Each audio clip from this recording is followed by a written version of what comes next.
That's right. Hooray, hooray. It is Q&A day. Welcome to the Chiefs Digest live stream Q&A with yours truly, Matt Derrick. And we've got plenty of things to talk about this week. I already see lined up in the queue before we even get started that we're going to be talking about Eric Bieniemy, as I would certainly expect. Assuming we might even have a Chad O'Shea question pop in there. Maybe some Matt Nagy questions. We'll see what else pops up and we can talk about tonight. There's probably a few other things lurking beneath the surface of what's going on with the Kansas City Chiefs and what this new calendar year is going to look like. A lot of things happening. So I will probably just go ahead and dive right into the questions tonight. I'm sure that anything I would be talking about in the opening monologue, we will probably deal with question wise. I will just say off the top about EB that what I'm certainly believing is the case, that he is going to be the new offensive coordinator, even though we have not heard anything officially from the Chiefs yet. I'm not entirely sure that this process has played out like the Chiefs would have liked. I think they certainly would have liked for Matt Nagy to have a new job by now, and I think they certainly expected that he was going to be the new coach in Tennessee at this point, but that did not obviously work out the way that they or anyone else expected. So we'll see what else happens and what's the landing place for Matt Nagy from here. But looks like the Chiefs are going back to the future a little bit with Eric Bieniemy, the new offensive coordinator, and I'd expect that we will get official confirmation from the club here. I can't say before too long because it could be a little while. I mean, they may very well. Like I said, I know that they originally wanted to be able to have Matt Nagy out before the new offensive coordinator came in. I am, yes, a little bit surprised that it is not Mike Kafka. It makes sense that if it wasn't Kafka, that it was going to be EB, because Andy Reid does not have a history of hiring people for coordinators who haven't worked for him before. So that honestly, there weren't a lot of other people out there right now that you would say would be ready-made offensive coordinators available. So I think that makes sense to a certain degree, even if it wasn't necessarily, I think, what the Chiefs were maybe expecting, or certainly what a lot of people were expecting. When I talk to people behind the scenes, the last few weeks and the end of the regular season, what they thought was going to happen, you know, uh, nobody. I mean, there were certainly some people who thought that was a possibility that could be EB, but a lot of the bets were on Mike Kafka. So whether that was just great to smokescreen, whether that was legitimately the case and it went a different direction, maybe Kafka didn't want to come back. Who knows? But maybe this is Andy Reid's plan the entire time. We'll find out. But I think it's interesting from a lot of respects. A little bit surprised, but looks like where the Chiefs are going. So, with that said, let's dive right into it. And a non-Chiefs question, starting out from Luttrell. What do you think of some of some of the media has handled the controversial interception of the Bills Broncos game? How about McDermott stood up for Buffalo? I mean, hey, I don't doesn't bother me, with the way that McDermott handled it. I mean, I think obviously there was a lot of emotion in that. There's a lot of reasons for the way that he handled it, and like I said, I don't have any huge issues with the way that he went about that. As far as media goes, I, I unless there's anybody specifically, Letcher, that you got in mind, and feel free to throw it out there. I mean, there's not anybody that I guess it's really bothered me about the way that the media has handled it. I guess part of me is that I'm I there's one aspect of the media that I will point to a little bit, and that is that I just don't know. I mean, I've not thought this for a long time. I just don't know what rules and analysts, officials, analysts, whatever they get calling themselves, and what they get called in the various networks. I don't know if they're of any use whatsoever, because it seems like they all throw out, their thought about what they think is, what the ruling on the field should be. And as soon as one of the officials once the ruling is in place, they just seem to go about defending it, even if it's exact opposite of what they just said. And I still not entirely, and hey, I'll admit I'm not sure that I can be objective on that play, because I was wanted Buffalo to win the game. So I'm probably seeing that with a little bit of Buffalo colored glasses there. But I'm you here's where I mean, and with the way that the rule is written and the way that it is interpreted and the way that it's always explained is, of course, that if you've got simultaneous possession, that that ball belongs to the receiver. What I cannot wrap my arms around is that how is that an interception if one, the receiver had possession of the ball and hits the ground, because at that point the receiver is down.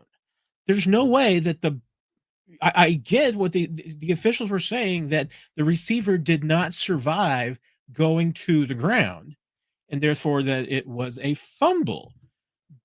But I don't entirely know how that can be, because it's not a fumble if there was simultaneous possession. If there's simultaneous possession when the receiver hits the ground, it seems like it should be the receiver's ball. And I get they're saying it was a fumble afterwards that the defender came up with, but I'm just not sure that that's the way that the rule one was intended for. And two, I don't know if it's the way you want it to be officiated going forward, because I mean, again, and I have to go back and look at it and see specifically, what the terminology was, that whether they just called it a loose ball rather than a fumble, and therefore. But again, I don't understand how the receiver can have the ball hit and you hit the ground, and the play, once the receiver is down, the play is not over in some respect. I mean, I think that's going to be dangerous, and I get. I mean, I think and what the officials are trying to say, and I think that they never really, I mean, obviously, and they pointed out the ball never hit the ground, therefore the ball was still a live ball. I'm just not that play has usually never been called that way before. That seemed to be a new interpretation. I mean, there was a play. Here's the thing: is that that's a play that way that one that came about doesn't happen very often. But the definitive way in which the officials and a lot of the at least the commentary from officials on the various networks talking about it. We're talking about it and defending, although there were, I have seen a couple of officials disagreed with the call, which goes to the point that it wasn't necessarily a 100% black and white, that it was a lot of gray area.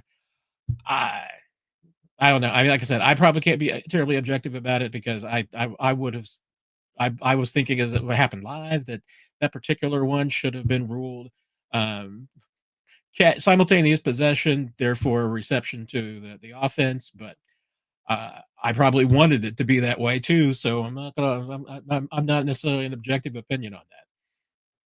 So, but I do have to agree with my dear friend and colleague Nick Jacobs, who just says that in a game like that, and the reason why, to a degree, the Denver won that game is that you just put the ball in the air and let Carl Cheffers help you out. And that officiating crew certainly helped out the Broncos. So I don't think I ever need to see the Broncos complain about officiating in games involving the Chiefs again, because they got their fair share of some kisses from the refs. Everybody gets their fair share of kisses from the officials at some point or another. So it's don't ever come to me complaining about officiating. The Joe, does Andy Reid have problems finding OC that will work under him? I don't think he should have any problems finding them. Trusting them, I think, is the bigger issue. I mean, it's Andy Reid has always, I mean, going back to his days in Philadelphia, I mean, I'm trying to remember his first coordinators, if those might have been the only times in his career that he ever hired somebody that he didn't work with directly, but I think even then he did. I'm not sure that, but my recollection, that Andy Reid's ever hired a coordinator that he had not previously known or worked with in some regard. And a lot of coaches are like that, but Andy seems to go the to the extreme. And so, I mean, if you told me that he was definitely going to hire somebody that worked for him before, well, I mean, there was only about, I thought, two highly qualified candidates. Joe Blameyer was probably the number three qualified candidate. Mike Kafka and Andy Reid, or Eric Bieniemy rather, were probably your only two options. So if that's the case, I mean, you're going to end up with one of those two guys, and obviously EB had success here before too. So, like I said, I mean, I think a lot of head coaches have this issue. So Andy Reid's not alone in that regard, but obviously his track record is that he is going to hire coordinators that he knows personally and has worked with before. And I'm not sure that I don't know if he's ever going to hire another one again. I mean, these might be the two coordinators that he ends his career with. So entirely possible. But yeah, it's just not something he does is to hire somebody that has not been a part of his system before. Steven, for the past 3 seasons, the word energy has come up many times. Do you think EB coming back is as much about energy as it is about accountability? Yeah, I mean, I think a lot of things. I mean, and maybe they all mean the same thing to a certain degree, or there's a lot of crossover in the Venn diagrams with these words, but you get energy, you get accountability, you get execution. Like I said, not all necessarily the same thing, but there's a little crossover there with all of them. And yeah, I mean, like I said, I said this earlier today in another show. There's a lot of people who, going into this hire just said, "Hey, the Chiefs need an Eric Bieniemy type." Well, I mean, they got the Eric Bieniemy type. They got the original one, and I don't I will not argue that I think that the Chiefs have missed Eric Bieniemy in some important ways in the years that he's been gone. And I'm not sure that they have had another coach on the offensive side that matches Eric Bieniemy's. I'm gonna go competitiveness is a word I think he would use, and there might be a word after that that starts with a P that he has used before too, but I'm not going to use that. Fierceness might be, attitude might be another one. I mean, EB is a guy who is not afraid to get in your face and hold you accountable and in a vocal way. And like I've said, that it's not that the Chiefs don't have coaches that will hold you accountable. It's that Eric Bieniemy holds you accountable in a different way than a lot of other coaches do. I don't necessarily think that all of players, respond the same way to EB. Some respond well, some don't respond at all. Some respond poorly. Some respond, but they don't like it. And maybe they don't like that they respond to it. I mean, Patrick Mahomes has honestly seemed to have had a love hate relationship with EB in the past. That EB seems to know how to push his buttons and get the most out of him. And some players don't always like that, but it doesn't mean that they don't make them better players. So we'll see how it's going to play out here. But uh, yeah, I mean, I don't disagree. I mean, what we'll probably hear a lot of words, different words. Energy giver is probably going to be a phrase that we hear. Accountability is going to be a word that we hear. Focusing on execution, finishing plays, all of these things are going to be things that we hear when it talks about EB because those are his strengths. Uh, Kenneth Davis, what's more likely, Kelce retires or Tyreek is a Chiefs next season? I mean, I here's my thing. I try to always never say never, and I always say never. I will never say never again for sure after Kareem Hunt came back. If Kareem Hunt can come back to the Chiefs, anybody can come back. And I said that regarding EB. If Kareem Hunt can come back, EB can come back. If Kareem Hunt can come back, Tyreek can come back. But I will say it's more likely that Kelce retires than Tyreek's a Chief. I would say that there's a lot of things that could happen before I would think that Tyreek is going to be a Chief again. I just don't see it. I mean, I'll give you the 1%. There's always a 1% chance. I just can't imagine. And hey, did EB keep Tyreek in check to some degree? I think evidence would suggest that. And then Eric Bieniemy, Andy Reid might be the same kind of argument. A point that people used to joke about back in the day. Well, I'm young enough. I was a kid at least when this was the phrase, but was when Michael Jordan was at North Carolina. He was the only coach that can hold Michael Jordan under 20 points a game. Not Roy Williams, Dean Smith. Need to get my Carolina coaches right there. Hey, did Kareem have his best years in Miami? Sure. Did the Chiefs still get a lot out of him? Yeah. I mean, they I think that they got the most they could out of him, and Dolphins got a lot more yardage out of him. Did they get more wins? No, they didn't do that. So, um, I think with the injury, particularly that Tyreek had, and what the Chiefs have available, and what the Chiefs kind of want to endure, I don't think that Tyreek's coming back. But once again, never say never. Brian, is it okay to feel that EB is a clown and O'Shea is a great addition? Because that's where you're at. I might argue a little bit with the word clown, Brian, but if you chose a different word, and honestly, your context, no, I don't think that you're in a minority. I mean, there's probably a few other people out there that are with you that they are like, hey, I really like that the Chad O'Shea is coming in as a wide receivers coach, maybe have some concerns about EB coming back because it wasn't universal. I mean, even though once again, Chiefs had number one offense in the league the last time that EB was the offensive coordinator for the Chiefs, but doesn't mean that everybody was 100% universally happy with EB. So things can come about. So I I get it. I mean, if you're happy with one and not the other, you love both, you hate both. There's going to be people all across the spectrum on that one. And I don't know. I'm not trying to put words in your mouth, Ryan. I'm thinking. I don't know. I mean, when I see that particular word to describe EB, I mean, I think I think that some people's criticism of EB might be that he's got a lot of cliches that he leans on in public and with the media, and he's always been kind of that way. I don't think he's as necessarily much that way with the players. I think he's a little bit more himself. I don't know if he's ever been completely 100% comfortable with the media, so he probably comes across a little bit differently.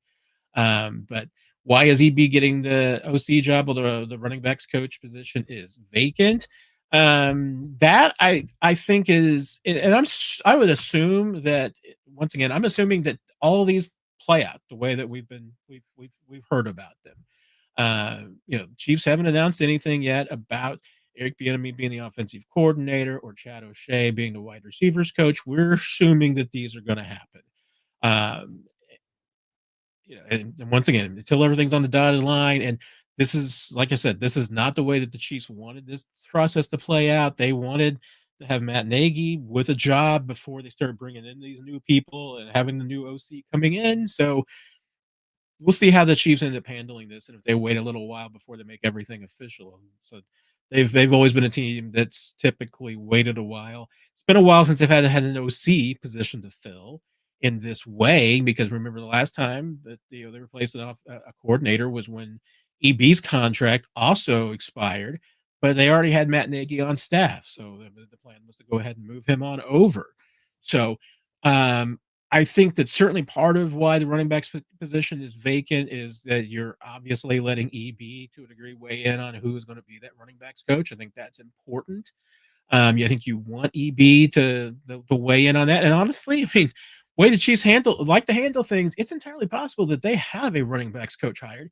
It's just that nobody's leaked it yet and told anybody. I know I completely feel 100% confident that the leaks about EB coming to Kansas City to be the OC and Chad O'Shea becoming wide receivers coach did not get leaked from the Chiefs. I am 100% confident that it came from elsewhere. I'm not necessarily saying that it was the coach or their agent involved. Once a coach takes a job somewhere else, a lot of people know about it. So those leaks can come from anywhere. I'm just very confident it doesn't come from the Chiefs, because I don't think that I know that Andy Reid didn't want it to play out this way. He didn't want it to be messy for EB, for Matt Nagy, for anybody else. So, like I said, it could be they have a running backs coach and we just don't know it yet. But also, I can see them having EB have a significant voice and who that coach is going to be. And no, it's not going to be EB. I mean, he's going to have a running backs coach. Um, I think it'll obviously be somebody different than what Todd Pinkston was. Chad O'Shea, I'm sure I know we're going to have some questions about him, so I won't get too deep into it now, but he's not like my prototype of what I thought the Chiefs would bring in a receivers coach, but he ticks a lot of the boxes. I still think the Chiefs are going to bring in, they would like to have a veteran running backs coach, somebody who's got some championship experience, somebody who's got some experience with the position. We'll just see how it plays out and who they get. But uh, There will be one eventually, Brian. That's from Steam Demon. Since the Titans picked Salo away, anyway, Nagy could bump EB. You want me and Nagy can suck rocks. I know, yeah, I know how you feel, Steam Demon, but Matt Nagy's been a good dude, been a good coach for you. So are you? I assume you're asking the question. Any chance that Matt Nagy is going to stay and EB either doesn't become the OC or becomes a running backs coach instead? No, no. I mean, that's there is no way I can see that unfolding and that happens. I mean, I think it's pretty evident that Matt Nagy needs to and wants to get away from Kansas City. He wants to. I don't think it's that he wants to leave the city. I think he's got a lot of fond memories here. His family is, his kids have grown up here, and he's been in Kansas City off and on for a long time. I know he loves Kansas City. I think he just needs to get away for his career to once again remind the NFL and people around the league he's a good coach that doesn't necessarily have to be around Andy Reid to be a good coach. Hopefully that works out for him, that he gets the job that somewhere with an offense that's going to let him kind of show who he is. So I wish him the best. He's been a good dude to work with. Always been really responsive to me.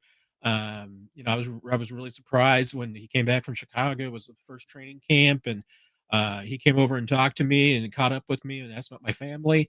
And I'm not saying that's the reason why I like Matt Nagy or anything. It's just that I was really surprised that he would remember who I was and come over and talk to me, at his first training camp back with the Chiefs. But I think that just speaks to who he is. So I think that's just, to me, it's just an indicator of the kind of character that he is, the person that he is. And I feel for, me, I feel for all these, coaches and the things that they have to go through, because it's not an easy job. I mean, they got to go through a lot, and with their families and relocating, it's not easy. Where do you think Matt Nagy will go with Tennessee hiring Robert Saleh from NFL Siren? It's a great question. To my knowledge, the only other place that he had any Zoom interviews with was with the Ravens, and haven't heard any indications that he was going to get an in-person interview. Believe I saw a message from his agent, or heard about a message from his agent, that he's pursuing offensive coordinator duties that wouldn't necessarily be with Tennessee either. That was a theory that looked like, hey, maybe that could pop up. Maybe Tennessee tries to have both ways. Doesn't sound like that is going to happen, but I mean, I hope he ends up at one of these positions. I just hope that he doesn't end up in a really bad spot. I mean, I don't want is Vegas a bad spot? I mean, I just think it's a bad organization, and they're going to take Fernando Mendoza, as certainly the conventional wisdom says that they will. I mean, whomever's going to be the offensive coordinator, especially if it's a veteran like Matt Nagy, you're kind of attaching your career to a rookie coming out of college, and that can be a risk, especially since Matt Nagy. Once again, I go back to it. Matt Nagy won in a winning record with Mitch Trubisky and Justin Fields as his quarterbacks in Chicago. He has a winning record as a head coach with those guys as his quarterbacks. I mean, that says a lot. And again, I mean, it was Matt Nagy who went to Chicago and said, I can win with Mitch Trubisky. I don't know why he doesn't get credit for that and for actually winning with Mitch Trubisky. I don't know why, but I mean, could he have had more sustained success and more playoff success and not had a couple of 8-8 seasons? Sure. But once again, he had a winning record in Chicago with those two guys as his quarterback. And I'm just, it still surprised me he hasn't gotten a chance. And I mean, again, Vegas wouldn't be a great situation to me. I don't think Cleveland would be a great situation. There's still a lot of other offensive coordinator positions open around the league. So hopefully he lands one of those. I mean, honestly, Buffalo, I think he'd be great in Buffalo. Yeah, I mean, hey, I'd hire him as a head coach in Buffalo, but as an OC in Buffalo, I think that would be a great fit. There's other places too. I mean, once again, I mean, there's almost no. I don't think there's any place Matt Nagy would be a bad fit, I think he's that good of a coach, and I think he's that adaptable to the situation. I just, for his sake, hope that he doesn't go to a bad situation. One of my 8 teams that always doesn't know what they're doing. Because right now, the Browns and the Raiders are 2 of those teams that don't know what they're doing. And you just hate to have a guy like that stuck in a bad culture with bad ownership, with bad situations and bad contracts, and that you're fighting uphill to install a winning culture when everything is pushing against you to win, to have a winning culture. Alex, what would you think of a Thomas Jones running back coach offer? Just thinking of a former players for that role. What has Thomas Jones been up to? That's a great question. Um, we can- I mean, he could very well be a coach in the NFL, and I do not know. Has he been? Doesn't look like it. I mean, it looks like he has been out of football. I mean, maybe he's working at a lower level or high school or anything like that. Um, oh, I guess we went into acting. So that would probably say to me no, that he probably isn't interested. But I mean, it's an interesting name to throw out there. I'm trying to think, if there's any former Chiefs running backs that I know are coaches that would jump out to me as being, uh, making a lot of sense. I mean, there's nobody that's really jumping out at me immediately, Alex. I mean, Thomas Jones would have been interesting if he'd gone into that line, but doesn't sound like that's anything of interest to him. So, and I would want somebody who has coached recently, not just somebody who's played, but also has somebody who has some coaching experience. Pono stoked that EB is coming back. I see. You're concerned that Andy will just override everything like he always does. I mean, and this is a question that will come up, when we talk to Andy Reid, and and I'll be fine asking him. It's just how will play calling go? How will it differ from when EB was here last, or what Nagy? I mean, remember, by the time that EB left, that Andy Reid has was pretty much doing what he's been doing with Matt Nagy, which is that EB was calling plays, and the only way that the play was changing is if Andy Reid overruled. And I don't know that there was a huge bit of evidence that he was doing that frequently. And once again, the play calling aspect, even going back to Wasp, it was the Chiefs. It's a collaborative process. That's the way they go about it, and the way they go about doing things. It's very collaborative. They know what they're going to do going into game days. We've talked about that. So I don't know that Andy overrides as much as people think that he does. Now, the one thing that maybe they could be doing, especially outside of the script, is maybe adjusting a bit more as the game progresses, rather than just going to a different place on the call sheet and the play sheet. Maybe they could be making more adjustments, but um, we'll see. I'll be interested to see how it all unfolds, but I don't think you have to worry. I mean, EB being there will make the offense look different. It's not going to change the process of how they go about building the game plan. And like I said, I don't expect it to be a lot different. I think Andy will probably say that it'll be the same way. The OC is going to call plays, and if he doesn't like it, he can change it. But I don't think that happens as much as people think that it does. KC Chiefs 12. If no one hires Nagy, would Andy bring him back in some form of coaching role? I really don't think so. I mean, if anything, I think that if Matt Nagy did not get a job as an OC, uh, what would his options be? Maybe sitting out a year, maybe taking a different type of role, maybe like a senior assistant position, something maybe similar to what he had in Kansas City when he came back and was. I'm trying to remember. I think it was like a senior assistant and quarterbacks coach that first year that he came back after Chicago, before he moved into the OC role when he left. I I mean, once again, never say never. I just don't think that it's likely that he would come back into that spot. I think it would be more likely that he would try to find a position, carve out a position if he can with any team. Whether if it's not an OC, then like I said, maybe a senior assistant, something in that nature. Just maybe stay in touch, not be completely out of the game for a year. But I could also see him maybe doing that. So Maybe he would sit out a year. Maybe he try to find a job in TV. You never know. But I think it would be hard to come back in Kansas City. Again, never say never, but I think that would be hard to do. Chris, are you more surprised at the timing of the OC hire or that the new OC is the returning EB? Honestly, Chris, a little bit of both. I think that the Chiefs definitely, timing wise, would much rather have had this news come out next week, at least after Matt Nagy has a job. I mean, and I think they would prefer it to not come out before he even got turned down by Tennessee. I don't think that's the way they wanted it to turn out at all. I mean, like handicapping the OC job. Well, one, you had to bet that it was going to be somebody that had been with the Chiefs before, that had been with Andy Reid before. So it seemed like Kafka, EB, or Joe Blameyer were your three options. I still would have bet a lot on Kafka. I still thought that was where it seemed like we were headed. So I not as surprised that it's EB. I am surprised. I can't dispute that. I mean, I've been telling you that I thought that Kafka was going to be the guy. So the fact that it's EB is surprising. I think I would say that it's the timing. It's just the way that it's unfolded, because this is not the way the Chiefs wanted to handle it. So I don't think that's great. Pono, would you consider McDermott as Andy's replacement when he retired?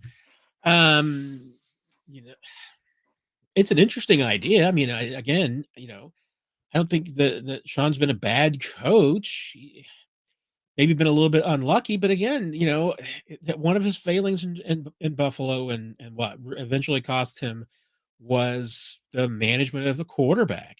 Um, they've gone through a lot of changes offensively. They've chewed through some coordinators. They've had some issues there, and in this playoff loss was again, you know, they if they could if Josh had just played within himself and trusted his team a little bit more and not tried to put on the Superman cape and do everything himself, Buffalo wins that game. And I think they win this. I think they could have won the Super Bowl. I mean, I think they certainly, if they get past the Broncos with Josh Allen playing within himself, I think they beat the Patriots. I think they would be past it. I don't know if they're going to end up getting past it, whoever comes out of the NFC, because the NFC those two teams are pretty good. But I think the AFC is struggling right now. But Sean McDermott, Buffalo's struggles have really at times, and not all of them. I mean, and certainly there have been times that it's been the other way around. That Josh Allen did put on his cape, that he did try to do everything for this team, and they did not get it done. So it was the guys around him that Josh played flawlessly, and the other guys couldn't get it done. So that's the way that sometimes unfolds. So isn't a huge surprise to me there. Something that's popping up, and I just want to check and make sure.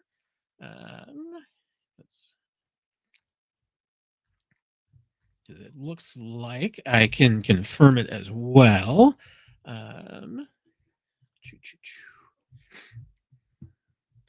Sorry for the brief pause there, everybody, as I'm pushing some buttons here, and it's just some kind of below the line coaching news.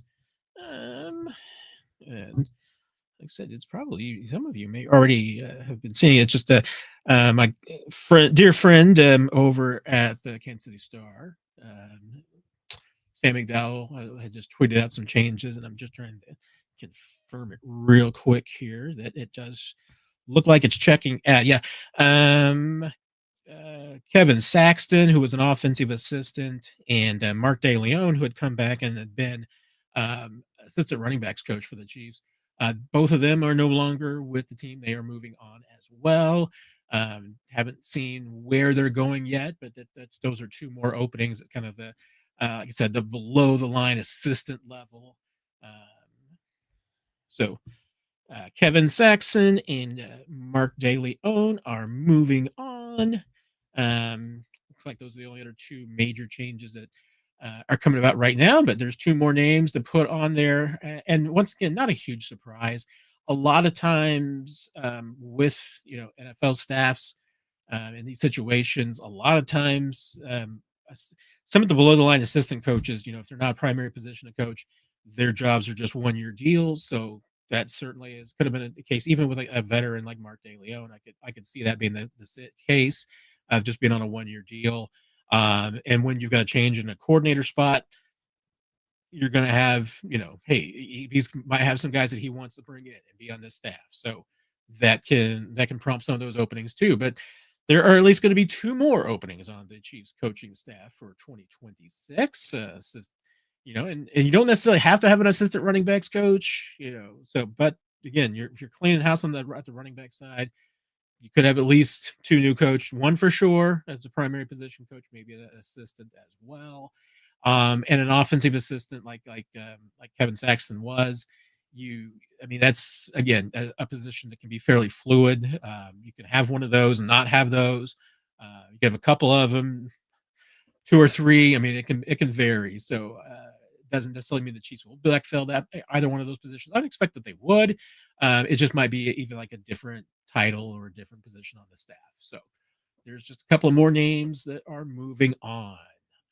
Perry, do you see any other coaching changes, or do you think everyone else is set? Well, specifically to your question about Andy Heck, nothing there yet. I think that's the biggest one that's outstanding. There could there still be some movement on the defensive side. I still think really we know about Alex Whittingham moving on to be with his dad in Michigan is one of those. So there can always be some of those positions rotate. But when, if you're talking about any of the big names on the defensive side, my only question would be is if a Joe Colin, a Brendan Daly, or a Dave Merritt end up getting a defensive coordinator position with some of the new coaches building their own staffs.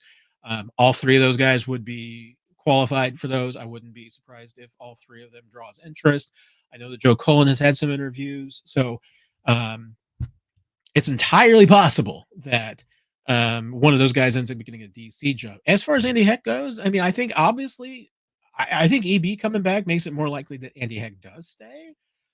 It still would not surprise me if the Chiefs did try and go a different direction. I mean, it's going to be at this point. I mean, I think a little bit of it's going to be on EB and just how he feels like and what his recommendation to Andy's going to be, Andy Reid rather, on how you rebuild the run game and how you restructure the offensive line and how you handle the blocking schemes and what your approaches are going to be.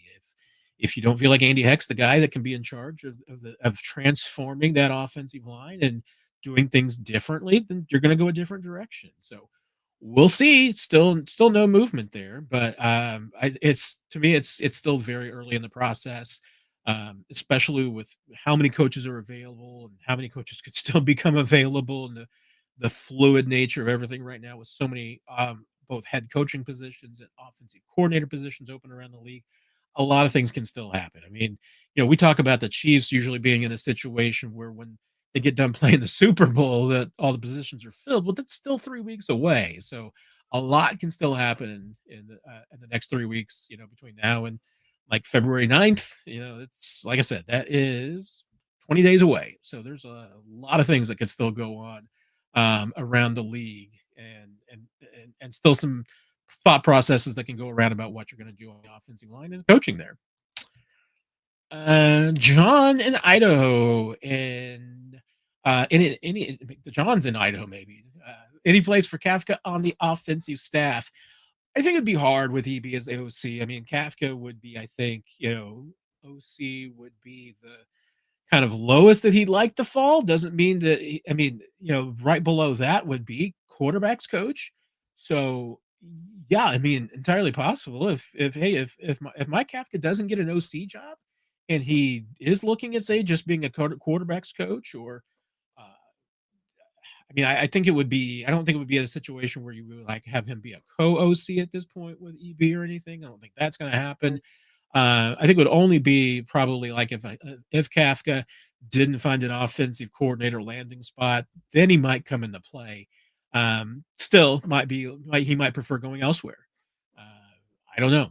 Was he the first choice for the OC? Did he turn it down? I don't know. Was EB the first choice all along? We don't really know for sure. And if it was the case, then And that was, I really don't know I don't think any of us really know what Mike Kafka's thinking and what he wants, but I think obviously offensive coordinator would be his first preference. If he falls below that and quarterbacks coach comes into play, maybe, but I wouldn't hold your breath. I don't know if that's going to happen. But again, never say never, especially this time of year. Chris, looking back, would you say the defining play of the 2025 KC season was during the first offensive series in Brazil when Kelce slammed into Worthy and broke him? It certainly set the tone for the season, Chris, in that you're as a Chiefs, you were going to have some bad luck. You were going to lose some close games. You were going to have a lot of injuries. Xavier Worthy wasn't going to be the same the rest of the year. This kind of set the tone. I don't know if it was the defining play, but um, I think there was a few defining plays for the Chiefs throughout the season that kind of just crystallized their season into one. I mean, they had more than a couple of them, and Eagles game with the Kelce touchdown that turned fumble, that he bobbles into the interception. That would be an issue. So there was a lot of plays this season that I think. But you're right. I mean, it was the second play of the season, so it certainly set the tone for what was to become. Um,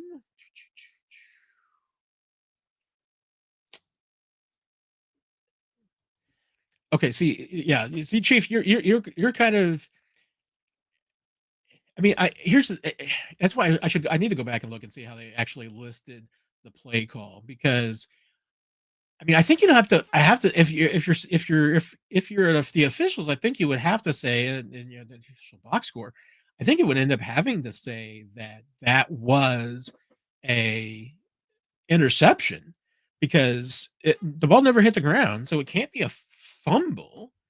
And I mean, but the ball never hit the ground. But again, and that's the thing. I mean, it's a complicated aspect of the play, if you want, if the official explanation had been a little bit better, to just simply say, "Hey, he never established possession of the ball, and therefore it was never a catch at all," then it's going down. It would have to go down as an interception by the defense. Let me look and see how they did officially record that. I'm sure many of you probably already know what they officially recorded it as. Just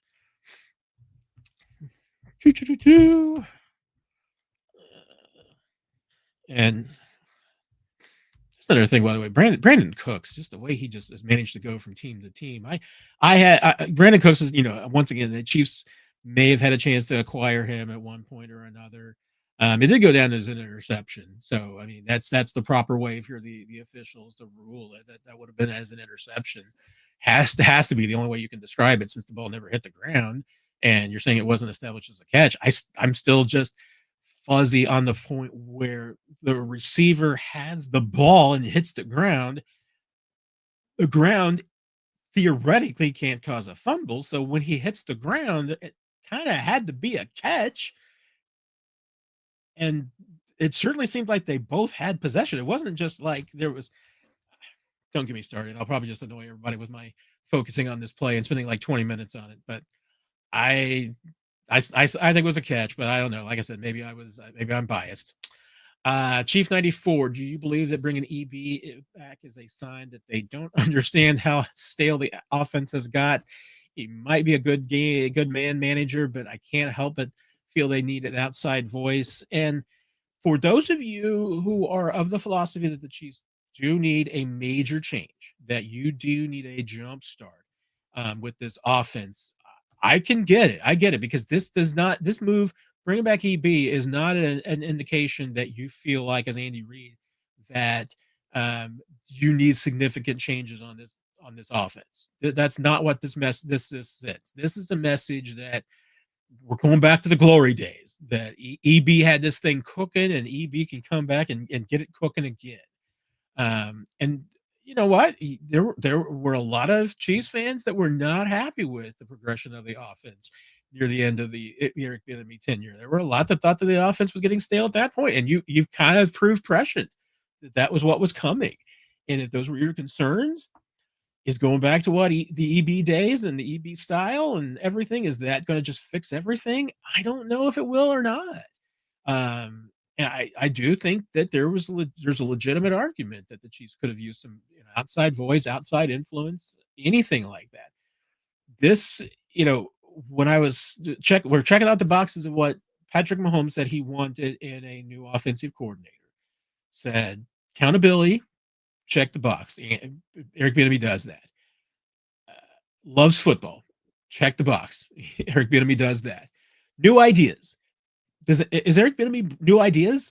I don't know if EB is new ideas. I think EB feels like, going back to the past, but I will at least give Eric Bieniemy credit. I mean, they were number one offense in the league for three out of 4 years, and I'll give them credit in that, that they did remain fresh when Eric Bieniemy was here. There wasn't evidence of the staleness that you had with the offense this year. So with all of those things, yes, I can give Eric Bieniemy credit that he has, some ownership. He has ownership of that. So hey, is going back to the old ways and the evolution that at least Eric Bieniemy did bring to the offense back then better than the repetitiveness of maybe the last 3 years? Yeah, I mean, I can see that being your argument that at least it's moving in the right direction. But I can get it. If you are someone who wants substantial changes to the Chiefs offense, I don't know if EB is the necessarily the approach is going to bring that. I mean, Andy Reid's going to have to be the one that drives the substantial changes. And maybe the new assistants will help too, but need some help. So, I just got over. Brenda, I'm so sorry I did not see your comments earlier, and you were saying that I've had this issue. I don't know why. I've had this issue periodically with the microphone going in and out. So I haven't seen any other comments on it yet. So hopefully, has it improved? I'll look at the bottom here at the most recent comments. So if the audio has not improved as we've gone on here, please let me know. I appreciate that. But Brenda, and you have been a member from the almost the very, very beginning, Brenda. So I truly appreciate that. I always love seeing you in here. I appreciate the comments, and I'm so sorry it took me until now to see you popping on there. And I tell you what, I'm going to do what I did with on 41 is the mic the other day. I'm going to change my microphone real quick and change it back and see if that fixes things. So hold on tight here. Let's see if that improves anything. I will let you all again pipe in if you hear anything. Nick told me the other day that it was sounding like it was overmodulated. So tried to fix some things, but yeah, feel free to let me know if that did not fix it. Let's see if there's anything else I can do. Yeah, let me pop in and let me know. But Brenda, getting back to your question, who do you think is going to be the Chiefs pick number 9? It is, to me, Brenda, it is still so wide open. I know there's going to be Chiefs fans who are going to go a couple different ways. I know that there are some who are all in on Jeremiah Love, and that's going to be a way they want to go. I get that. There's going to be some defensive line. That's going to. I see that we're still having some problems with the audio here. Um, so I'm trying to think what else we can do. I'm on the good microphone. Tell you what, we're going to try one more thing.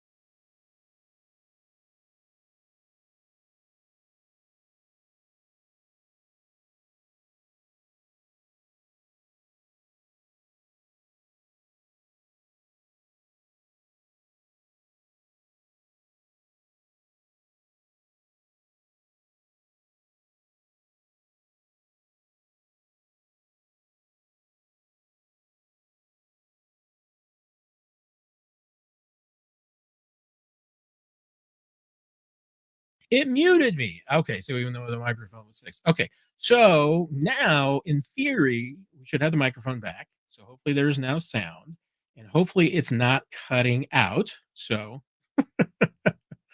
no, Brian, you have not gone deaf. I've just lost it. Oh, Chris says better. So hopefully maybe this fixed the problem. We're going to cross our fingers. Well, and I will go back to Brenda's question. If you're Team Jeremiah Love, I get it. I'm not Team Jeremiah Love, but I get it if you are. Defensive line, I mean, that seems to be the safest. Is anything else? I mean, I have a hard time again because I just see that this team pass rush is such a huge issue. I mean, a significant issue for this team. Pass rush is what you can get in the top 10 of the draft at number 9. It's an ideal position to pick. There's so many things that are going to go on with this draft. I mean, right now, that's the other thing too, is that you're going to see, take your pick. Take your pick of any mock draft that anybody's publishing right now on January 20th, and then come back and look at it, 3 months from now when we're getting too close to the draft. You're probably going to see somebody that's picked in the top 10 who's not going to go in the first round. You might see somebody who goes in the top 10 who's not in anybody's first round mock draft right now. We're going to learn more about how the NFL views these players, all these things, and we'll.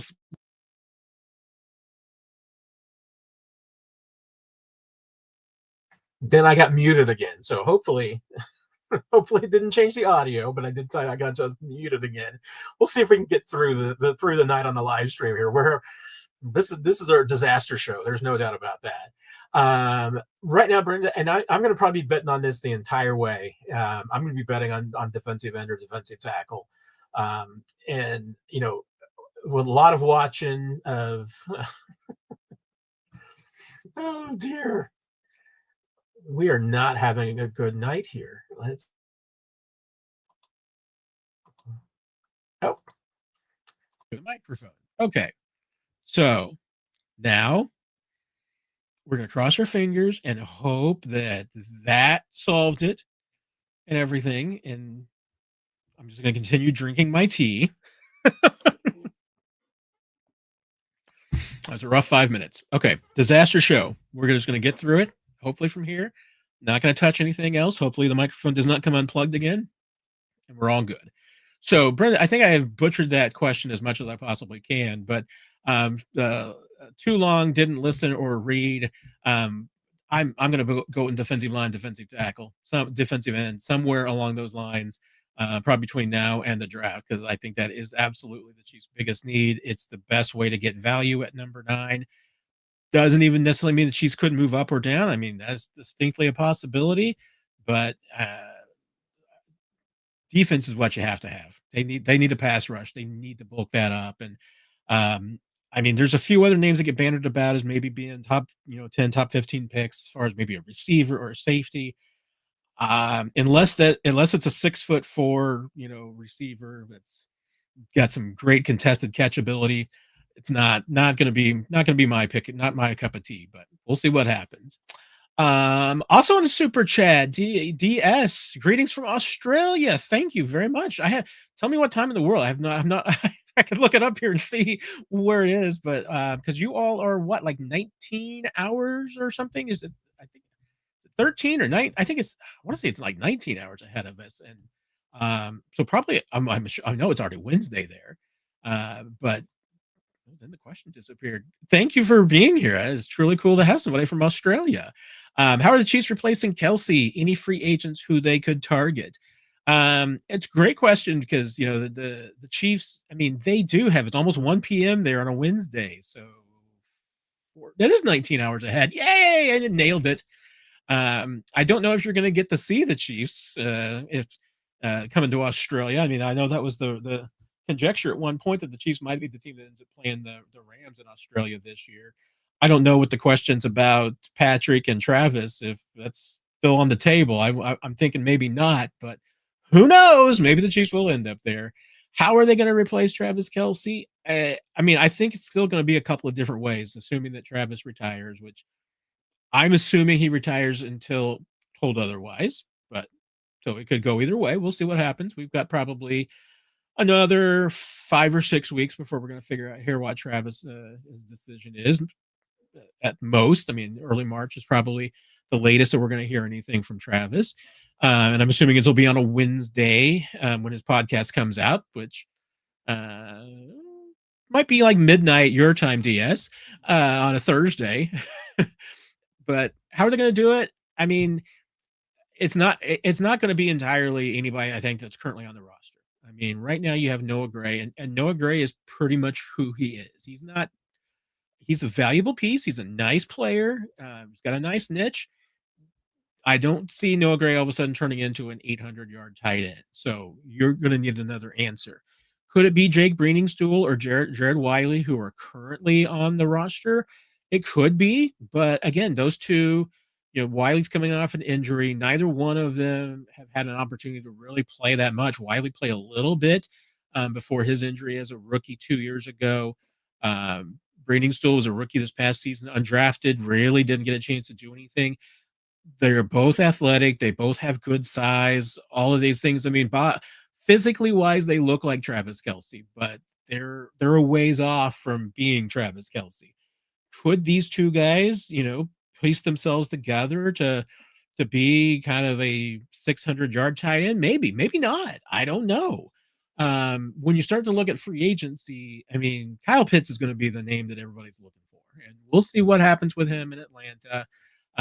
Obviously, he had a pretty good contract year, so I mean, Atlanta. Obviously, there's some options. I have not looked at them as far as, and I haven't really seen any, conjecture yet. Obviously, there's a little ways to go before you have to choose your franchise players, but that would be, I think, probably the only way that Atlanta could really keep Kyle Pitts, because I think he's going to be looking for a way out, because until this year, the Falcons really never figured out how to use him. And I think there's going to be money for him on the free agent market. So I think he would like to obviously get out there. Can the Chiefs afford Kyle Pitts? I think is going to be the big question. That's going to be tough. If the Chiefs do go into free agency, I mean, to me, the biggest marker that they have to do is that the Chiefs just simply have to bet on size. They can't, I mean, and unless you're able to land a guy like Evan Ingram, you can't just go out and get a 6'3" guy. I'm not even sure, I mean, 6'4" might be my borderline. I mean, and there can be some good 6'4" tight ends. It's just that you need one guy who can be a big red zone target. And that's, height was a big advantage for Travis Kelce. I mean, he's not like a 6'7" guy or anything like that, but he's a big dude. It has a lot of length, and that's what made him a very valuable target over the years. You need if you're the Chiefs and you're Andy Reid, you need some big tight ends. And if I'm Andy Reid, I'm looking at what Sean McVay did this year with the Rams with their tight ends. A little bit different skill set, but they got a lot accomplished with multiple tight ends and using them in the run game. There's some things that you could borrow from there. So just even having some big tight ends who can block, that could be helpful. That's something that the Chiefs have kind of gotten away from in recent years. I mean, Travis Kelce in some ways is probably their best blocking tight end, and blocking is not his biggest skill set. So I could see the Chiefs going a couple of different ways here. I could see them looking for a different type of player as far as what they have in a tight end. I could see them obviously going out in free agency and trying to find a tight end. I can see them hitting the draft and looking for a tight end just much earlier than they have. I mean, Noah Gray was the last tight end that they drafted, which was 2020. I'm thinking that, I guess that was with Noah. Um, then, before that, gosh, was James O'Shaughnessy like the last tight end they drafted? I mean, it's been a while. So, yeah, I mean, I think there's a likelihood that the Chiefs, again, I mean, they may have to address tight end in both free agency and the draft, depending on who they're able to get in free agency. And I'm just going to pull up the list of tight end free agents here real quick and see if there's anybody else that would jump out at me that, like, okay, that's somebody that if I'm the Chiefs, I go get. Um, just do a quick cursory look at it. Um, let's see.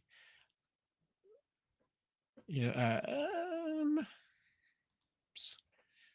Let's see who else we got that I might. Um, David Njoku is going to be a free agent. Not sure. I mean, always going to be hesitant about guys who are getting ready to hit 30, and that's where Njoku is. Dallas Goddard's already 31. That's pretty up there. I mean, Kyle Pitts is going to be. I know that, his Spotrac has his projected market value at like 14.6 million, and I can buy that. I mean, that's probably what it's going to be. That would be difficult for the Chiefs to do, but he's still just 25. I would be interested in that big time. Gosh, after that, I mean, Noah Fant's 28. That's like the next youngest that you get. There's a few other names on down that you would be betting on as far as guys that are just maybe underutilized, that maybe have been overlooked and you could fit in. I mean, Jelani Woods has had a few moments, but I'm not sure that's a train I'm hopping on. Um, I was going to say outside Kyle Pitts, it's not a super attractive free agent market. So hey, if you're able to get Kyle Pitts, great. If not, and you get someone else, I think you're absolutely drafting a tight end as well, just to supplement that. So, man, I thought I was doing such a good job of trying to have a concise, not meandering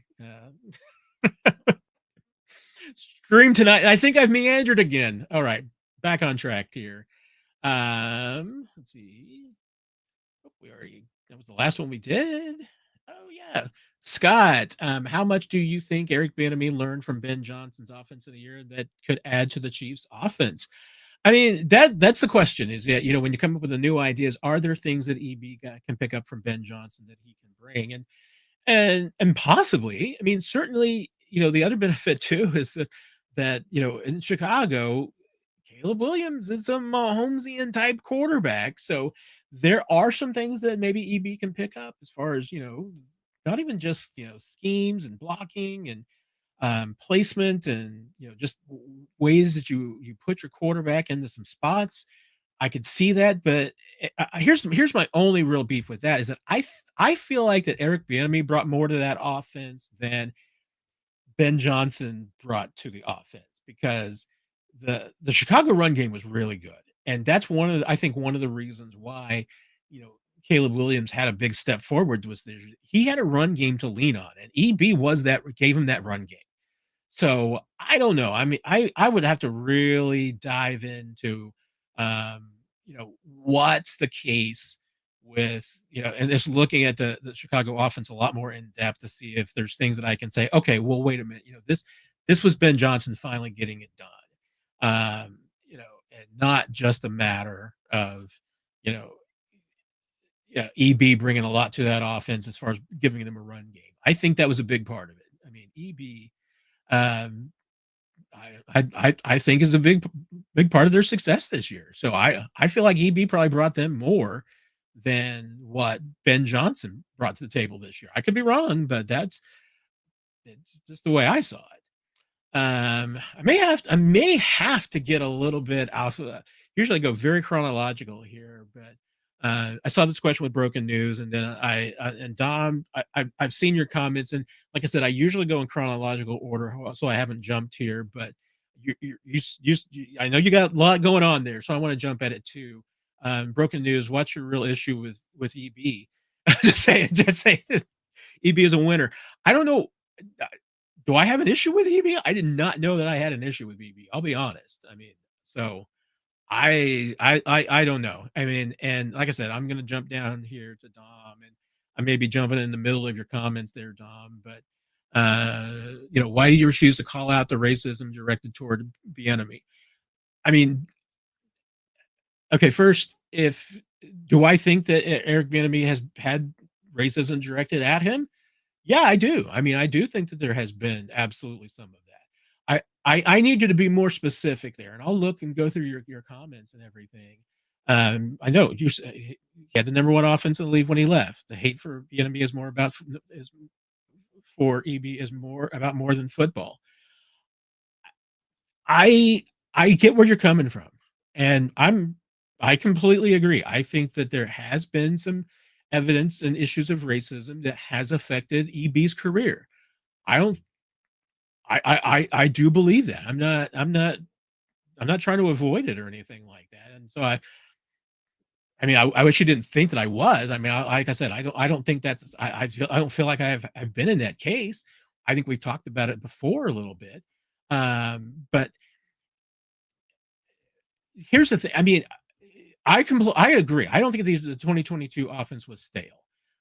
I'm just saying that when you look back on it now in retrospect, there were Chiefs fans who were not happy with the offense. They weren't happy with EB, and it wasn't entirely about I think even like the individual offense. I don't think it was about racism either. To be truthful, I don't think that there certainly could have been aspects of that.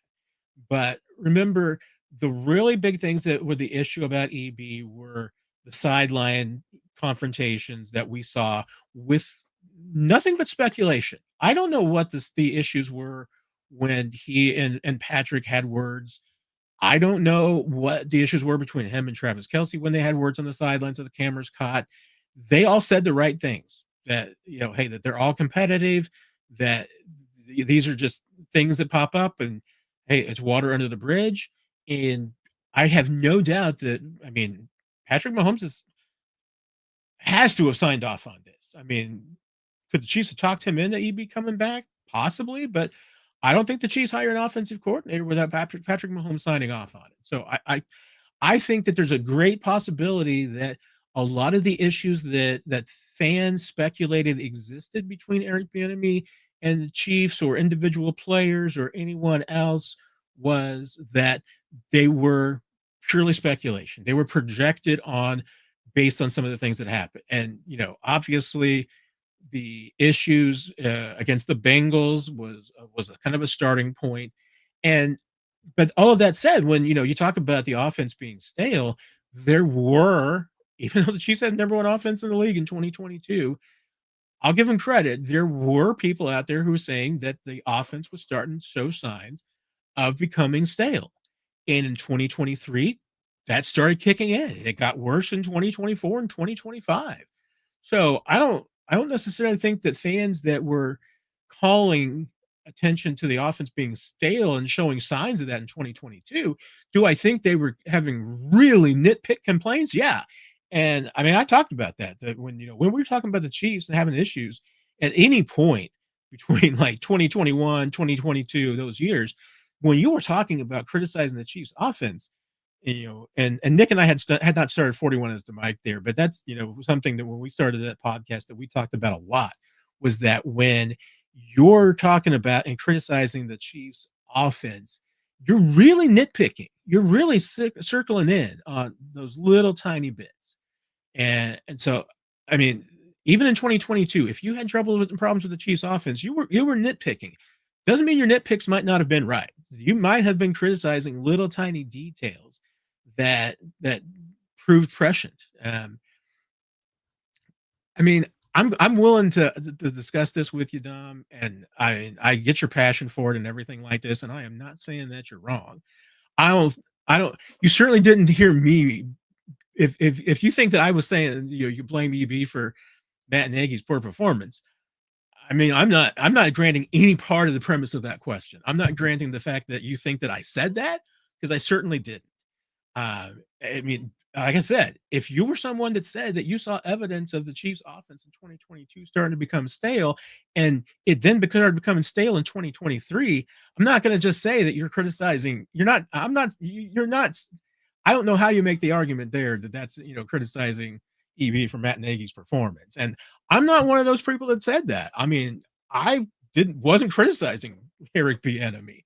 So I mean, like I said, I'm going through your comments here. I've not read them all yet. I've kind of said what I'm going to say on it. I don't disagree with some of your points. If you're going to come up with some of them, I need you to be a little bit more specific because when you're talking about some of the issues that you're talking about, you need to be specific. You can't just say it in general. Be specific about what your complaints are and back them up. I mean, and I say that as somebody who I do think that there's reason some of the reasons that you hear about why Eric Bieniemy didn't get a head coaching job. It's hard not to think that there's a connection between that and his race. There's no doubt about that. and you're not going to get an argument with that with me. So that's all I have to say. Like I said, if I come back and I see some points in the comments and everything like that that I think are valid complaints and a valid point, I'll discuss them more with you further and everything. But I'm going to get back into the stream of the conversation now, and hopefully we can come to a point where we agree on some things here. All right, so where were before I got off track there? Scott, do you believe that O'Shea's hiring as a wide receiver was possibly Bieniemy's pick, or was it Reid's pick? That kind of came out of nowhere. I'm not sure. I'm not entirely sure, Scott. It's a little out of nowhere in the fact that I'm not really aware of a combination either one of them has to him. Obviously, been a well-regarded staff in Cleveland. Even if I may have my own issues with Kevin Stefanski winning Coach of the Year a couple of times, I mean, people really seem to respect him and respect the staff that he put together. I am looking forward to Baker Mayfield going up against Kevin Stefanski, because with what he said today on social media about Stefanski, it's going to make those games really entertaining now, between the Atlanta and Tampa Bay. I don't know. I don't know if it was more EB, if it was more Andy, or the two of them came up with that one together. We'll have to figure out some of the timeline on all of this, because that timeline is getting a little tricky as far as, I mean, EB supposedly coming to KC, but we haven't, seen anything official from the Chiefs yet. Haven't seen anything official technically on O'Shea yet either. So that's another matter, but it's hard to say. And a question that I will certainly be asking, but I have not heard specifically yet.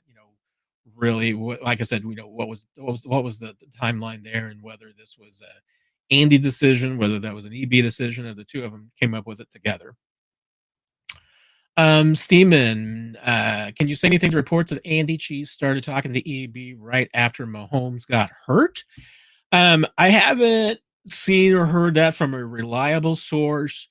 I did see, Diana Rossini's tweet, and I don't recall her exact wording. So I'm not going to quote it. I do know she seemed to indicate that the wheels had been in motion for a little while on that. That gets into some very tricky and sketchy area, because obviously if the Chiefs had any contact with Eric Bieniemy on the offensive coordinator job before they asked permission from the Bears and before the end of the season started, then that's not a gray area. That's tampering. So that's a serious allegation. I have no evidence that suggests that that's what happened. So do not know. If there's accusations that have come out about that, they're going to get investigated. I'm pretty sure that will happen. So it certainly shouldn't have been happening about that time. Like I said, I mean, unless there was something worked out between the Chiefs and the Bears, even then, I don't even believe that technically between teams in situations, I don't think you can even work anything out. The NFL rules are pretty harsh and clear that you can't have contact with coaches that are under contract to another team during that period. And I'm sure that even if the Chiefs wanted to have contact, I'm sure the Bears would have said, no, we're in the middle of a playoff race here. So like I said, I have not seen that from a credible source that is alleging that. Hope for the Chiefs' sake that that's not the case, because that could end up getting them into some trouble, where they're going to get penalized. They could lose some draft picks that they don't need to lose. So I think you should hope that that's not the case, that there's no evidence of that. I have no reason to believe it at this point. Doesn't mean I wouldn't check into it, but I'm not. We'll see what happens. Chiefs comments. Now that we're on the second recycled OC of the Mahomes era, if Mahomes is healthy, plays all 17 games in 26 and 27, and the offense continues to struggle, will Andy's seat officially heat up? That is a lot of ifs there, Chiefs comments, but I get where you're coming from. And actually, I had this exact same conversation earlier today with Seren Petro over at Sports Radio 810, talking about this. And that with the hiring and bringing back of EB, how much pressure that necessarily this does put on the 2026 season. And, and I talked about the fact that, hey, Bill Belichick and Tom Brady never went 6-11. And not only did they never go 6-11, they never had back-to-back seasons of not making the playoffs. So even if Patrick, even with the injury, if that's an issue, I mean, remember, hey, the Patriots went 11-5 with Matt Castle, missed the playoffs, but they went 11-5 with Matt Castle. So I do think it's an issue that if you're coming off a 6-11 season, if you have Patrick Mahomes for any amount of time, any significant amount of time in 2026, you should be better. Honestly, you should be better than 6-11 anyway. I mean, no matter how much Travis or how much rather Patrick Mahomes plays, you should be better than 6-11. If Patrick Mahomes plays a significant amount of time, then what would be holding them back? What would be holding them back from being a better team? So I well, Dom, I'll tell you what, Dom. I mean, I am going to ask you to calm down because like I said, I think you have some legitimate points here. I don't know why you're kind of just going off right now and everything. And I am just that's not the comment I meant to bring up there. So sorry, it was the last one and everything. Um, why does EB now add more pressure? Not what I said. I mean, that's one of the things right there. That is not what I said. And I'm going to have an issue with this here pretty soon. So, like I said, I think you have absolutely legitimate points. You're making some of them in a very poor way. And like I'm not taking any steps here yet. I just think you need to rethink some of your points here and make them better because you're not making them really good right now. I did not say that adding EB made more pressure. I'm saying that if Andy Reid goes 6-11 next year, it's going to be a problem. And yeah, you know what? I mean, betting on EB and you're saying that your things are going to go back the way they were in 2022. If that's the move that you're making and that's what you're going to tell us, I don't know what Andy Reid's going to say. But yeah, I mean, if you're bringing back Eric Bieniemy with the expectation that he is going to be able to do what he did with the offense in 2022 and he doesn't, I'm not saying that. I did not say that's on EB. I'm saying that's on Andy Reid. So, like I said, I mean, why should they be better? I mean, Chiefs need to reset the cap. I mean, Patriots didn't have to reset the cap. Patriots did one every year. I mean, unless you're saying that the Chiefs aren't as good as the Patriots, maybe you are. I don't know, but I'm finished with this now, Dom. You've managed to mangle so many points up here, and that, like I said, I wish that you were making your points in a better way because I think you actually have some good points. But I'm not going to continue to derail this with some really poorly argued points and with some really bad extrapolations of what I have said and am saying. So we're done with it now.